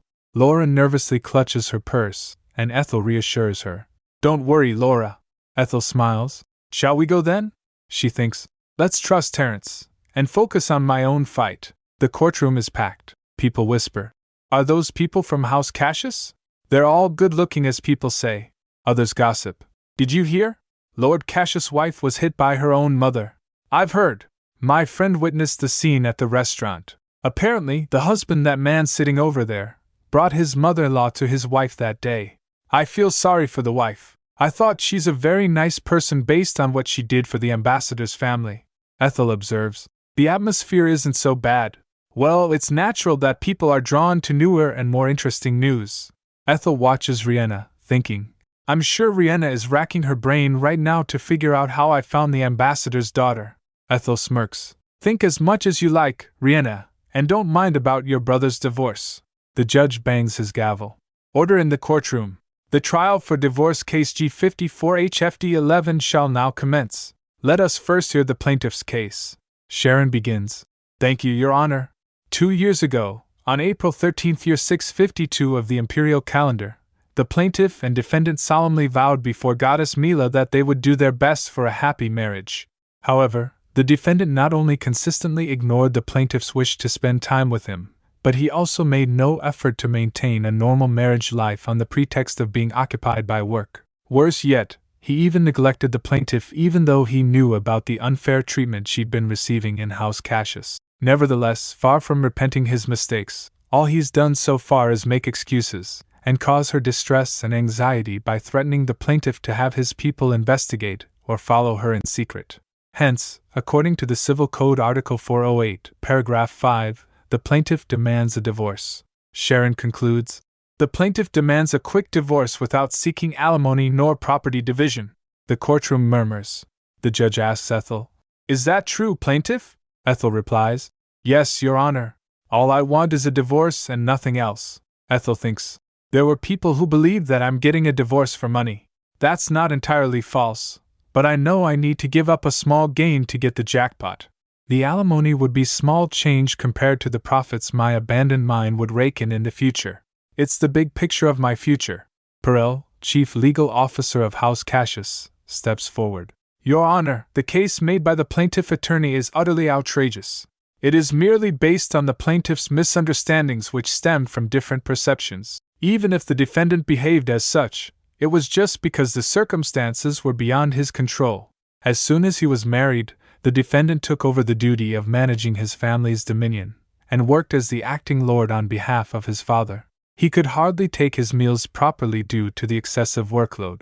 Nevertheless, he never stopped his efforts to take care of his family. The defendant often showers his wife, the plaintiff, expensive gifts and provides her with a large amount of monthly allowance. Not only that, but he also financially supported his in-laws who are in desperate straits. It's true that the amount of time the married couple spent together was insufficient. However, the defendant did his best to make himself available for his wife as far as circumstances permitted. It's unfortunate that, without considering her husband's circumstances, the plaintiff one-sidedly demanded the defendant to make more time for her, and even continued to ignore her in-laws and the servants of House Cassius. Ethel got shocked hearing this and thinks, "What? When did I do that?" Perel continues, as if that wasn't enough, when the defendant was so busy that he forgot their wedding anniversary, the plaintiff hurled insults at him in front of his family. Ethel thinks, bullcrap. When I called him a turd, we were alone on the second floor. Perel pauses, then adds, despite her inconsiderate behavior, the defendant still loves the plaintiff. Thus, the defendant is unable to accept this divorce under any circumstances. Leandro said, "It was my fault. However busy I was, I shouldn't have left her alone." He said with tears in her eyes, "I shall reflect on myself and try harder to be a better husband." Leandro declares, "So I see you, your honors, please stop this divorce." Ethel is furious. What in the world? Did he learn to act from Riena? The courtroom murmurs, "He seems to truly love his wife. How romantic." Ethel is enraged. "You say you love me, but you're making me look like a terrible woman. If that's your way of loving me, I will take none of it." Leandro is shocked. Ethel thinks, he can't say publicly that the mine is the real reason why he can't agree to this divorce, but he can't say that he doesn't want to lose the precious relationship with House Wallace either, since it's a good-for-nothing family. Ethel thinks, that's why his basis of his arguments is saying that it's all my fault, so I have no right to demand a divorce, and that since he still loves me, he can't separate from me. Ethel is furious. How dare he? The judge declares the main issue of the case is whether Leandro's behavior can be grounds for divorce. He then allows Sharon, the plaintiff attorney, to present her evidence. "I'd like to call Laura Emerson, a former maid of the Cassius estate, to the witness stand." Perel, Leandro's attorney, objects immediately. "Objection! Laura Emerson is a maid the plaintiff brought with her from House Wallace. Her testimony may be biased." Sharon counters. "Miss Emerson was hired by House Wallace only 1 month before the plaintiff's marriage. Her salary since then has been paid for by House Cassius, and she has no current ties to House Wallace." Perel has a comeback. "Miss Emerson was recently dismissed from the Cassius estate. She has reason to hold grudges." Sharon dismisses this. "That's mere speculation. The head maid who fired her admitted that it was an unfair dismissal and even apologized to her. Both parties already reached a satisfactory settlement." The judge thinks for a moment. I don't see any valid reason to reject the witness. I shall accept the plaintiff attorney's call for the witness to take the stand." Laura nervously approaches the stand, her heart pounding. Sharon begins her questioning. "You've served the plaintiff closer than anyone else for the past 2 years, haven't you? What would you say about the relationship between the defendant and plaintiff?" Laura starts to spill the tea. "Actually, there's nothing much to say, because Lord Cassius hardly came near Lady Ethel. They've used separate rooms since their newlywed days. They also ate their meals separately, except on special occasions. There were more days when they didn't see each other at all." We cut to Ethel, looking stoic, as Laura continues. "I dare say it was 2 or 3 times a week. That was during their early stage of marriage. About half a year later, it was no more than 2 to 3 times a month." Sharon asks. "One of the times you mentioned must have been for the Cassius family meeting held in the capital. Am I right?" Laura confirms. "Yes. When there was no family meeting, they didn't see each other, not even once." The audience is shocked, whispering amongst themselves. Perel tries to intervene, saying, "Objection. It's not uncommon for a married couple to not see each other very often due to certain reasons." But the judge replied, overruled. Defense attorney, refrain from speech during questioning unless you have substantial rebuttal. Sharon asked Laura, "You said they saw each other 2 or 3 times a week in their early days of marriage. Was their relationship closer then?" Laura shakes her hand, saying, "That's not the case. It only seems that way because Lady Ethel gave up on their relationship as time passed. She made numerous attempts to get close with her husband at first, but his lordship always refused to spend time together. One day I even saw her cry right outside his office." Meanwhile, Ethel thinks, "I was just yawning back then. It hurts my pride to be seen as clingy, but it can't helped." Sharon asked, "Did Lord Cassius seem really busy to you too?" Laura replied, "I can't say he seemed free, but I'm not sure that he was really as busy as he claims either. Even when he had free time in his office, he refused to see Lady Ethel. Oh, I remember his lordship suddenly went out for a walk when Lady Ethel came during tea time." Sharon declares, "I have no further question for the witness." The audience murmurs in shock. How is that a married couple, Why in the world did he get married? Hearing all these murmurs, Riena looked concerned. Ethel thinks, as good as Leandro's public image is, Laura's testimony is causing greater shock. Perel announces, the defendant's party would like to cross-examine the witness. He approaches Laura and begins his questioning. Miss Emerson, you mentioned that Lord Cassius went out for a walk when the plaintiff appeared. When did this happen? Laura replies, it was spring, so around this time last year. Perel continues, so it was late spring. Late spring last year, the Cassius dukedom had a party to celebrate little Riena's birthday. You must recall said event last year. Laura looks confused. Pardon? Sharon objects. That's irrelevant to this case. Perel retorts. It isn't irrelevant. The judge bangs his gavel. Order, please. Defense attorney, what is your question? Perel repeats. Miss Emerson, do you remember little Riena's birthday from last year? Laura hesitates, then responds. Yes, I do. Perel asks. To my knowledge, the Cassius estate provides different special staff meals for each festival. Laura said that's correct. Perel asked, what was the special menu on that day? Ethel wonders how Laura can remember when there are at least 2 events every month. Laura stammers. It was. Sharon interjects. What does the menu have to do with this case? Perel said, it may appear unrelated. However, as you can see, human memories can be unreliable. Sharon asks incredulously. Do you mean to say the witness's memory is faulty? Perel says. I was only considering the possibility of that. Yet the witness has just proved that she can't properly recollect another event that happened around the same time. Sharon said there's a huge difference in the gravity of the 2 events. Moreover, the Cassius Duchy has over 40 official events each year. The audience murmurs, what? 40? Unbelievable. Perel said exactly, the 2 issues are indeed different in gravity. That is why solely relying on a former maid's testimony could lead to an erroneous conclusion. Perel continues, the witness said Lord Cassius looked free, but that's only her subjective judgment. Laura objects. No, what I said is true. Riena looked happy when Perel said. She also testified that the defendant refused the plaintiff's request to spend time together, even when he was free. Could that really be the truth? Perel continues. As the plaintiff's personal maid, is it even plausible for Miss Emerson to know the defendant's schedule in detail? Ethel realizes. He's a pro, all right. He made Laura's testimony seem unreliable. But we also have a lot to say when it comes to Leandro's allegedly tight schedule. Sharon presents more evidence. Your Honor, please look at the submitted evidence titled Schedule of Periodic Report. That document is about the business trips the defendant takes once or twice a month, for a week or so each time. The judge examines the document. It occurred so frequently, but I see no details about the trips. Perel clarifies. Those business trips are an important part of the defendant's work, where he reports back on the governance of the Duchy Cassius to Duke Cassius. Sharon counters. It's a maximum of 4-day round trip from Ashton to the capital even by direct train. For someone who's so busy, the defendant seems to have plenty of time to waste on the road while having none to spend with his wife. Is there any particular reason why the report has to be done in person each time? Perel explains. Reporting is not the only work he does in the capital. He also attends the Noble Council at the Imperial Palace, offers business advice to his family members, participates in a number of social events. Sharon slams her hand on the table. This is the evidence we've prepared to get a truthful answer directly from the defendant. She continues listing events. The year before last, you attended the banquet at Count Agrigento's estate with Lady Riena.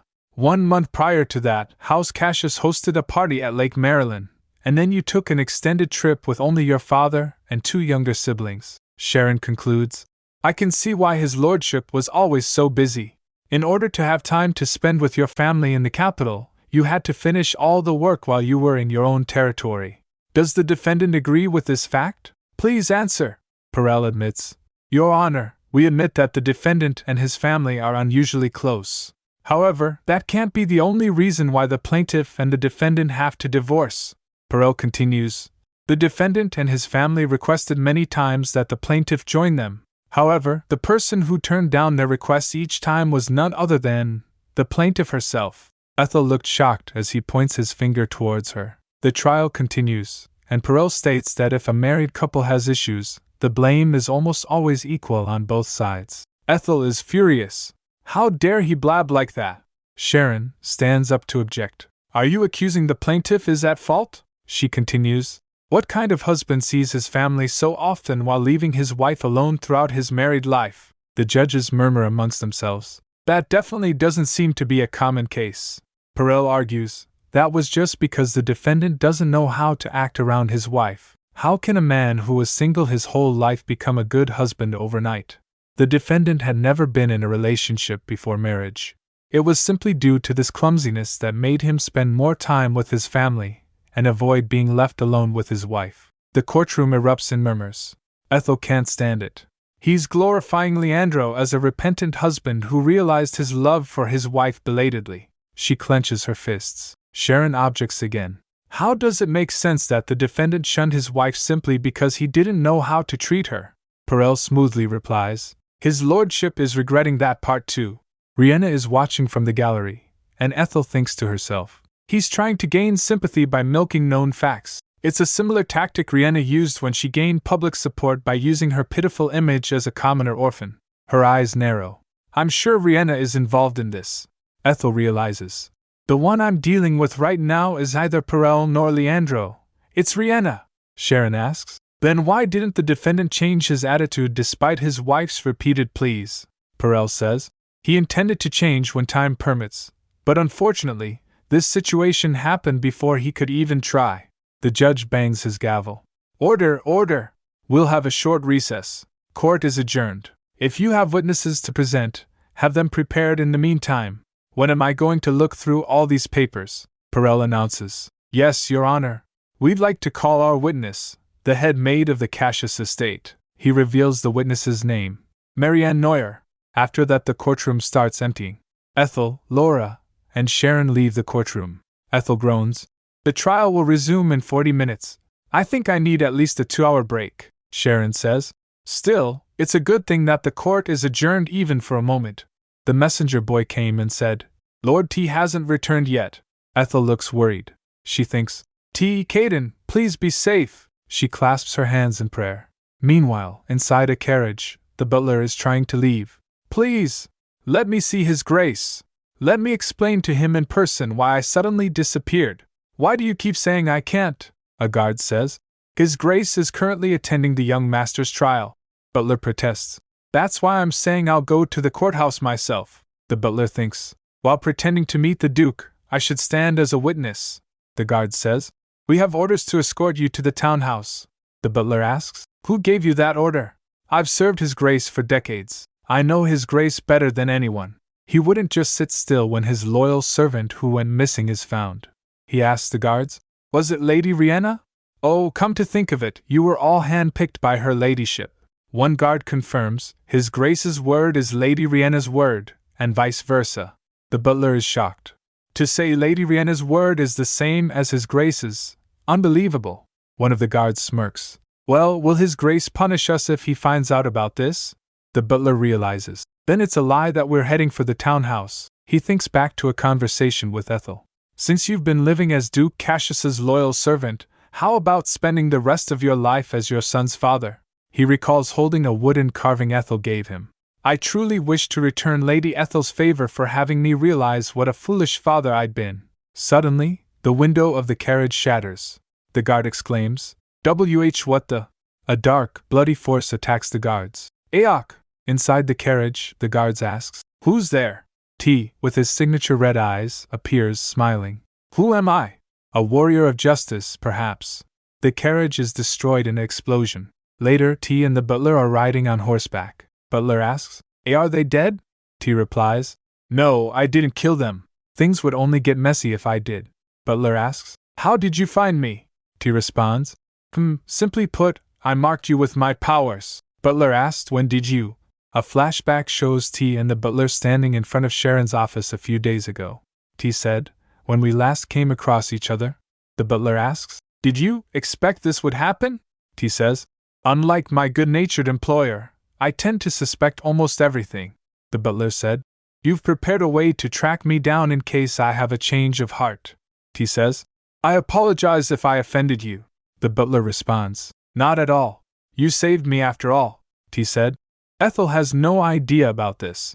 The butler asks, Do you think we can make it in time? T replies, We have to make the impossible possible.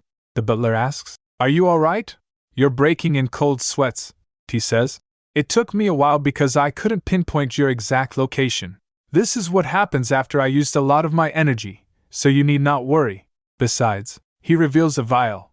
I have the holy water given to me by the goddess of victory herself. And they ride off. The trial resumes, and it's time for the defendant's questioning. We'll begin with the defendant's questioning, the judge announces. Perel begins by calling Madame Marianne Neuer, the head maid at the Cassius estate. Madame Marianne Neuer, you are the head maid who supervises all the employees at the Cassius estate, are you not? Yes, I am, she confirms, looking a little nervous. Perel wastes no time. On behalf of the other employees, could you tell us what the married life of the defendant and the plaintiff had been like in the past 2 years? The head maid hesitates. How could I dare? But Perel insists. Please, your testimony is essential in stopping the tragic discord of a family. Ethel's already got a smirk on her face. She knows exactly where this is going. The head maid starts. Her ladyship was a nice person, but she wouldn't open her heart to us. She clutches her chest, seemingly emotional. She always refused the gifts we prepared for her. Riena, watching from the gallery, gives a smug little heh. The head maid continues. She didn't even attend most of the events we hosted in the house. So we just thought the gifts and events were too shabby for someone of her station. Ethel's expression hardens. Well, that's not entirely false, she thinks, flashing back to images of gifts and events clearly catering only to Riena, with messages like, We're always on your side, Lady Riena, and We love you, Lady Riena. It was more like a party for Riena's fanatics. The head maid continues. It's true that Lord Leandro was rather passive toward his wife. That's why he always felt sorry to her. Perel asked, What makes you think so?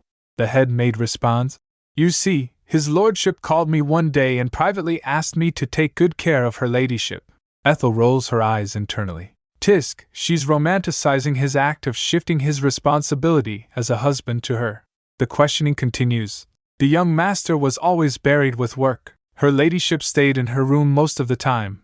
Oh, she sometimes participates in a book club or goes out shopping. Whispers erupt in the gallery. It seems that the husband was merely working hard, and all the wife did the whole time was go shopping. That's a little unfair. Ethel and Sharon exchange a glance. Ethel thinks to herself, Thank you, head maid, for speaking exactly as I expected. Sharon steps in now. Madame Neuer, you just mentioned what the plaintiff's daily life was like. But how was it possible for the lady of a family as great as House Cassius to have plenty of free time on her hands? Actually, Lady Ethel is not in charge of the household finances and affairs. The head maid replies. How is that so? As long as Lord Cassius is the Duke's deputy, shouldn't his wife be the lady of the Cassius estate? Sharon presses. The head maid replied. This is because her ladyship isn't familiar with managing a large household. She's not from an affluent family, so I suppose her parents couldn't provide her with the necessary education. Lohane chimes in, nodding in agreement. The head maid then adds, That's why Lady Riena had to keep managing the estate's finances and internal affairs, as she had done for a long time. Perel then states, We confirmed what the head maid just testified with Count and Countess Wallace. Here's their written testimony. Perel reads, Lady Riena plans to hand over the rights she's been holding as the lady of House Cassius to the plaintiff once the plaintiff gets used to the Cassius family's way of life. The plaintiff has never been told about such plans, Sharon exclaims. Perel continues, In truth, there are multiple precedents for similar situations. When Countess Grain was ill, Count Grain's sister took over the full responsibility of managing House Grain. Sharon retorts, The plaintiff has no health issues, Perel says. The Empress Dowager also assumed her mother-in-law's duty when she was still the crown princess until the then Empress, a foreigner, became used to the imperial language. Sharon cries, The plaintiff is not a foreigner, Perel concludes. Yet, as Count and Countess Wallace admitted, the plaintiff does not have the capability to carry out such duties. Sharon shouts, There are suspicions that Count and Countess Wallace had abused the plaintiff. He slams his hand on the table, yelling, Regardless, there are countless cases where someone else assumed the role of the lady of the house due to unavoidable circumstances. The plaintiff might not have been given the rights as the lady of House Cassius, but she was certainly treated as one. He presents evidence of a large monthly allowance, luxurious gifts, and a magnificent wedding. he continues. Not only was she provided materially, the servants of the house also treated the plaintiff with sincerity. The head maid continues. We obeyed his lordship's order and did our best to lessen the loneliness her ladyship might have felt settling in a new house. The head maid, looking incredibly teary-eyed, pleads, Your ladyship, please come back. We shall strive so that we could meet your expectations. Ethel, watching the performance, asks, Then, can you do me a favor? She smiles sweetly. I'd like you to address me as my lady out loud. The head maid is taken aback. Pardon? Why? Ethel simply says, Don't ask me why. Just do me the favor. The head maid reluctantly glances at Perel before uttering, My lady? I can't hear you. Louder, please. Ethel insists, and the crowd starts murmuring. The head maid said again, My lady. Ethel says, I'm sorry, but you need to speak up a little louder. The head maid, face contorted in frustration, shouts, My lady! Suddenly a voice echoes, You can't speak about Lady Riena like that, my lady. It's true that the authority comes from the lady of the house. The head maid jolted as she heard her voice when she said all these things to Ethel. However, you are not that person. Sharon was holding the recording box, which continues with Ethel's voice. My husband is the Lord's deputy whose authority was bestowed by Duke Cassius himself. Moreover, the Duchess passed away a long time ago. So who else would be the lady of House Cassius other than me? The head maid shouts, Lady Riena is. The young master also said that Lady Riena should continue to be in charge of household affairs. The head maid gasps in shock. Sharon snaps the recording box shut and says, That was a conversation that the witness had with the plaintiff at the Cassius estate just 11 days ago. Sharon continues, Didn't you say you treated the plaintiff with sincerity? The head maid is horrified, realizing she's been caught in a trap. Sharon begins to analyze the recording. This recording clearly tells us a few facts. 1. The witness and the other servants, in fact, did not regard the plaintiff as the lady of the house at all. 2. Their attitude toward the plaintiff was far from respect. 3. The plaintiff clearly had no means to control the servants. And it's very likely that the defendant neglected his wife despite being privy to this. Leandro is visibly shaken. The head maid shouts, What a dirty trick! You said you'd deliver the artifact to Lady Riena. Perel shouts, Witness! Ethel thinks, Is she stupid? Though I always knew she hasn't got much of a brain. The head maid cries out, Lady Riena, it's all that woman's doing. I really had no idea she'd do this. Riena's eyes narrow, she's plotting something. Perel interjects, Your Honor, we need to examine the authenticity of the evidence. There's no clear proof that the recorded voice belongs to the witness. Moreover, it's only recently that recordings began to be accepted as evidence in court. Sharon cuts him off. How strange. Sharon counters, Weren't you the first attorney who submitted a recording as evidence in our empire's history? The judge said, Yes, I remember. It was for Duke Cassius versus Duke Velvet. He thinks to himself, Thanks to the eccentric inventor Riena obtained by luck, Duke Cassius could win the trial. Sharon continues, Back then, many people had their doubts about the recordings. However, Attorney Perel flawlessly proved its legibility as evidence. Sharon gives Perel a sweet smile. Thank you, Attorney Perel. You just saved us a fight over the recording's authenticity. Perel is seething. You, he thinks, trembling with rage. Perel is trembling, barely able to utter. You. He managed to calm down and then said, You're right. The way the witness treated the plaintiff was inexcusably insolent. Ethel thinks, He's such a quick thinker. What a swift change of heart. Perel continues, However, it was just an act of one individual. It's inconclusive to say that the entire staff treated the plaintiff in the same manner. Sharon cuts him off, Your Honor. Sharon addresses the judges. Did any of the other servants' written testimonies submitted by the defendant point out the head maid's attitude? One of the judges replies, No, there was none. Sharon holds up a small ornate object. If you listen to the recording closely, you can tell that this conversation happened in the presence of many other maids. Nevertheless, none of them mentioned said issue. Isn't it strange? The head maid gasps, saying to Riena, And my lady. Riena, looking downcast, says, I'm sorry. Ethel is shocked. Riena continues, It's all my fault. The head maid was actually my nanny. I never thought she'd use our close relationship and overstep. I'm sorry for the house management matter too. Duke and Lahame rush to Riena's side to comfort her. She continues, I only continued doing the lady of the house's duties because I was afraid it'd put Ethel under stress. The audience got surprised, and Riena says, I'm sorry, Ethel. I should have been more considerate. The courtroom audience murmurs. The judge bangs his gavel, shouting, Order! Order, please! If you interrupt the trial one more time, you'll have to leave this courtroom, no matter how distinguished your family is. Tears streaming down her face, Riena nods. Ethel is visibly concerned.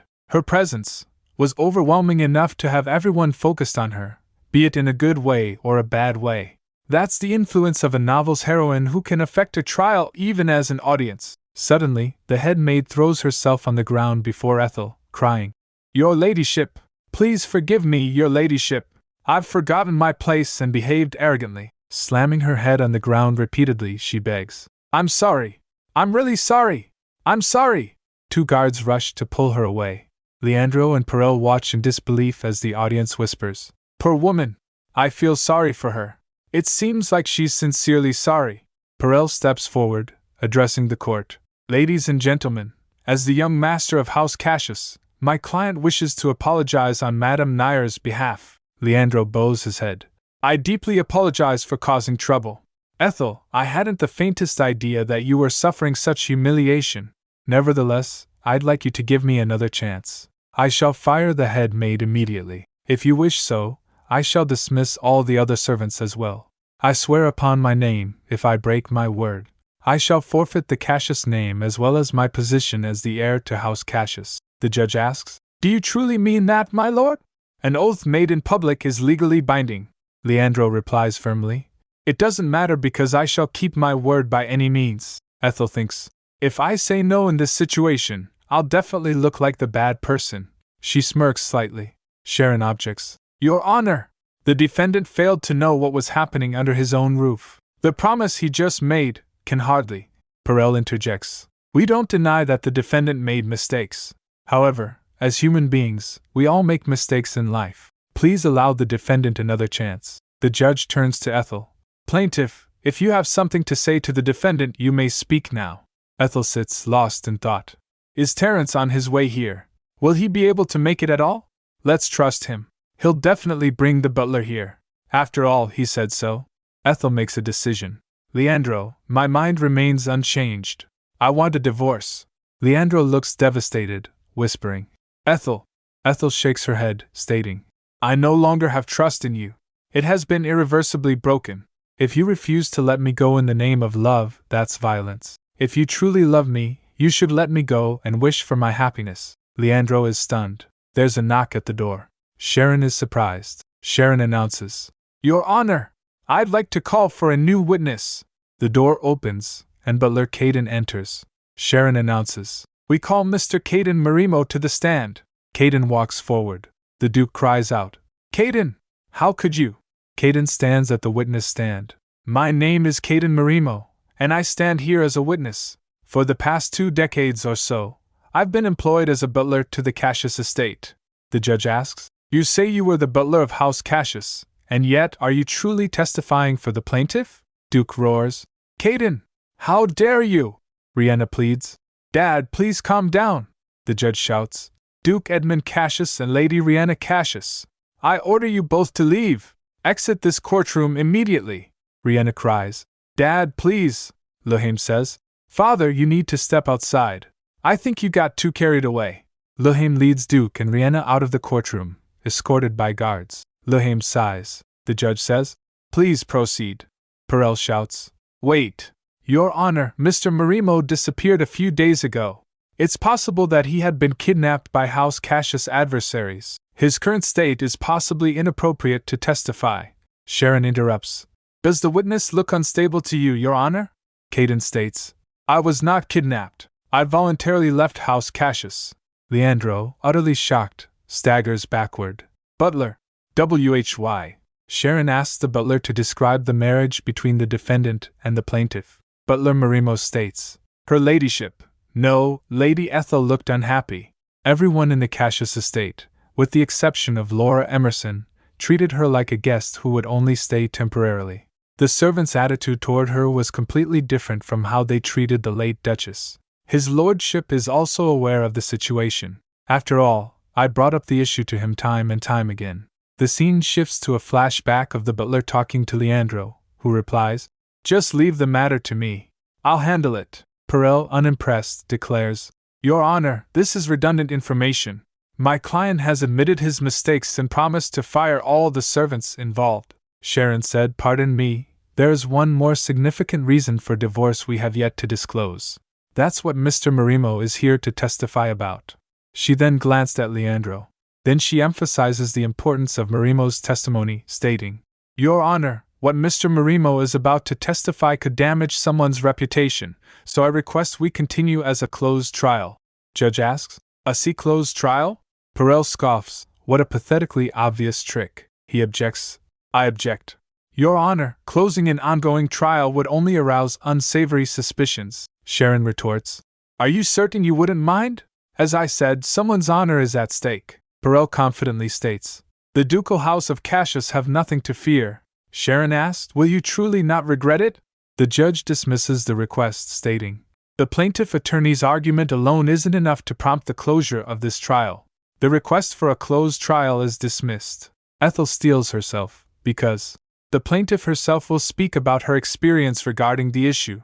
With a deep breath, Ethel begins, "My husband, Leandro Cassius, has a serious impediment in regard to his ability of producing an heir." Silence fills the courtroom as everyone gasps. "Lehane is in shock," the judge exclaims. "An issue with producing an heir." Ethel continues, "My husband has avoided sleeping with me. He and I have never shared marital relations. I tried my best, but..." Tears stream down her face as she sobs. Perel jumps up, yelling, "That's outrageous slander! Defamation against the heir to a ducal family is punishable by..." Leandro looks devastated by the revelation. The narration explains, "Born as the heir to a great family, Leandro lost his mother when he was young. Naturally, he strived not to be taken lightly and kept all his personal matters to himself all his life. And so, he'd never have confided any of his marital issues to someone else, because the last thing he wants would be for such news to reach Riena's ears." Back in the courtroom, Sharon continues, "The plaintiff's account can be confirmed by the two witnesses, Miss Emerson and Mr. Marimo, who were in charge of the plaintiff's and the defendant's chambers, respectively. Hence, I'd like to ask the two witnesses further questions regarding this issue. Would you please come forward first, Miss Emerson?" Laura takes the stand, declaring, "I worked for Lady Ethel for 2 years, but I've never seen her and her husband sleep in the same room, not even on their first night." A flashback shows Leandro on his wedding night, thinking, "I'm sorry, I just can't do this." The next night, and the night after that too, gossip spreads through the courtroom. Was the rumor true then? What rumor? "There once was wind about Lord Cassius having that problem, don't you remember?" Two ladies whisper. "Oh, I remember, he's incapable of that sort of thing, right?" The butler adds. "Even after the wedding, his lordship continued to use the bedroom that he'd been using since he was young, instead of sharing a new chamber with his wife. And he told me that he just couldn't stand living as Lady Ethel's husband. He also said that he didn't feel a drop of love for Lady Ethel because he didn't see her as a woman." Sharon asks Leandro, "Defendant, you've been consistently arguing that you love the plaintiff since this trial began." "I love her, but I don't see her as a woman, and that's why I've never shared a bed with her. Does this make sense to you?" Perel bursts out, "Your Honor! It's only two individuals' opinions." Sharon counters, "And the two individuals watched the plaintiff and the defendant more closely than anyone else. Mr. Marimo served House Cassius for several decades as their butler." Sharon challenges, "What benefits would Mr. Marimo get if he sided with the plaintiff? Money?" Slamming her papers, Sharon declares, "As we all know, my client is not demanding any alimony." Ethel thinks, "That's right, I'm an empty pocket. That's why I owe Terence a great deal." Sharon continues, "Reputation? No family would welcome a servant who once betrayed his master. Mr. Marimo gave up not only his decade-long loyalty, but also his future to speak the truth." Sharon concludes, "So I see you not to distort his sincerity, Attorney Phillips." Suddenly, a woman in the audience jumps up, shouting, "That's a lie!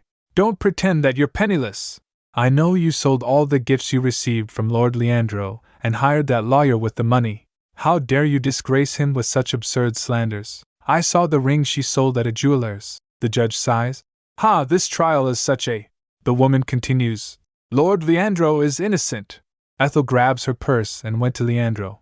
She gave a box asking, Is this the ring that lady just mentioned? She thinks, when he gifted me with a ring called the Viridescent Princess, he bought Riena a necklace called the Viridescent King. Isn't it obvious which one would be higher in value? Ethel opens the box, revealing the ring. Ethel said, This is the only jewelry you gifted me, and I brought it with me when I left. The woman who accused Ethel exclaims, That can't be true. I saw it clearly with my own eyes. Guards take the women out. Ethel thinks, This is exactly why I sold it, and then bought it again. She recalled saying to T, I'm going to throw the ring to his face and say, Take this and don't show your face in front of me again. T adds, I'd sure like to see the scene. The people in the courtroom whisper, I believe that's the same ring Lord Cassius bought for his wife. I saw it at the auction. But the woman from a moment ago told a different story. Then she probably lied, like the head maid. My goodness! Again? It seems like everyone's lying for the ducal family. I never expected that they'd be like this. How disappointing. Finally, Ethel confronts Leandro. I don't want to keep any of the things you've given me. The only gift you can give me is divorce.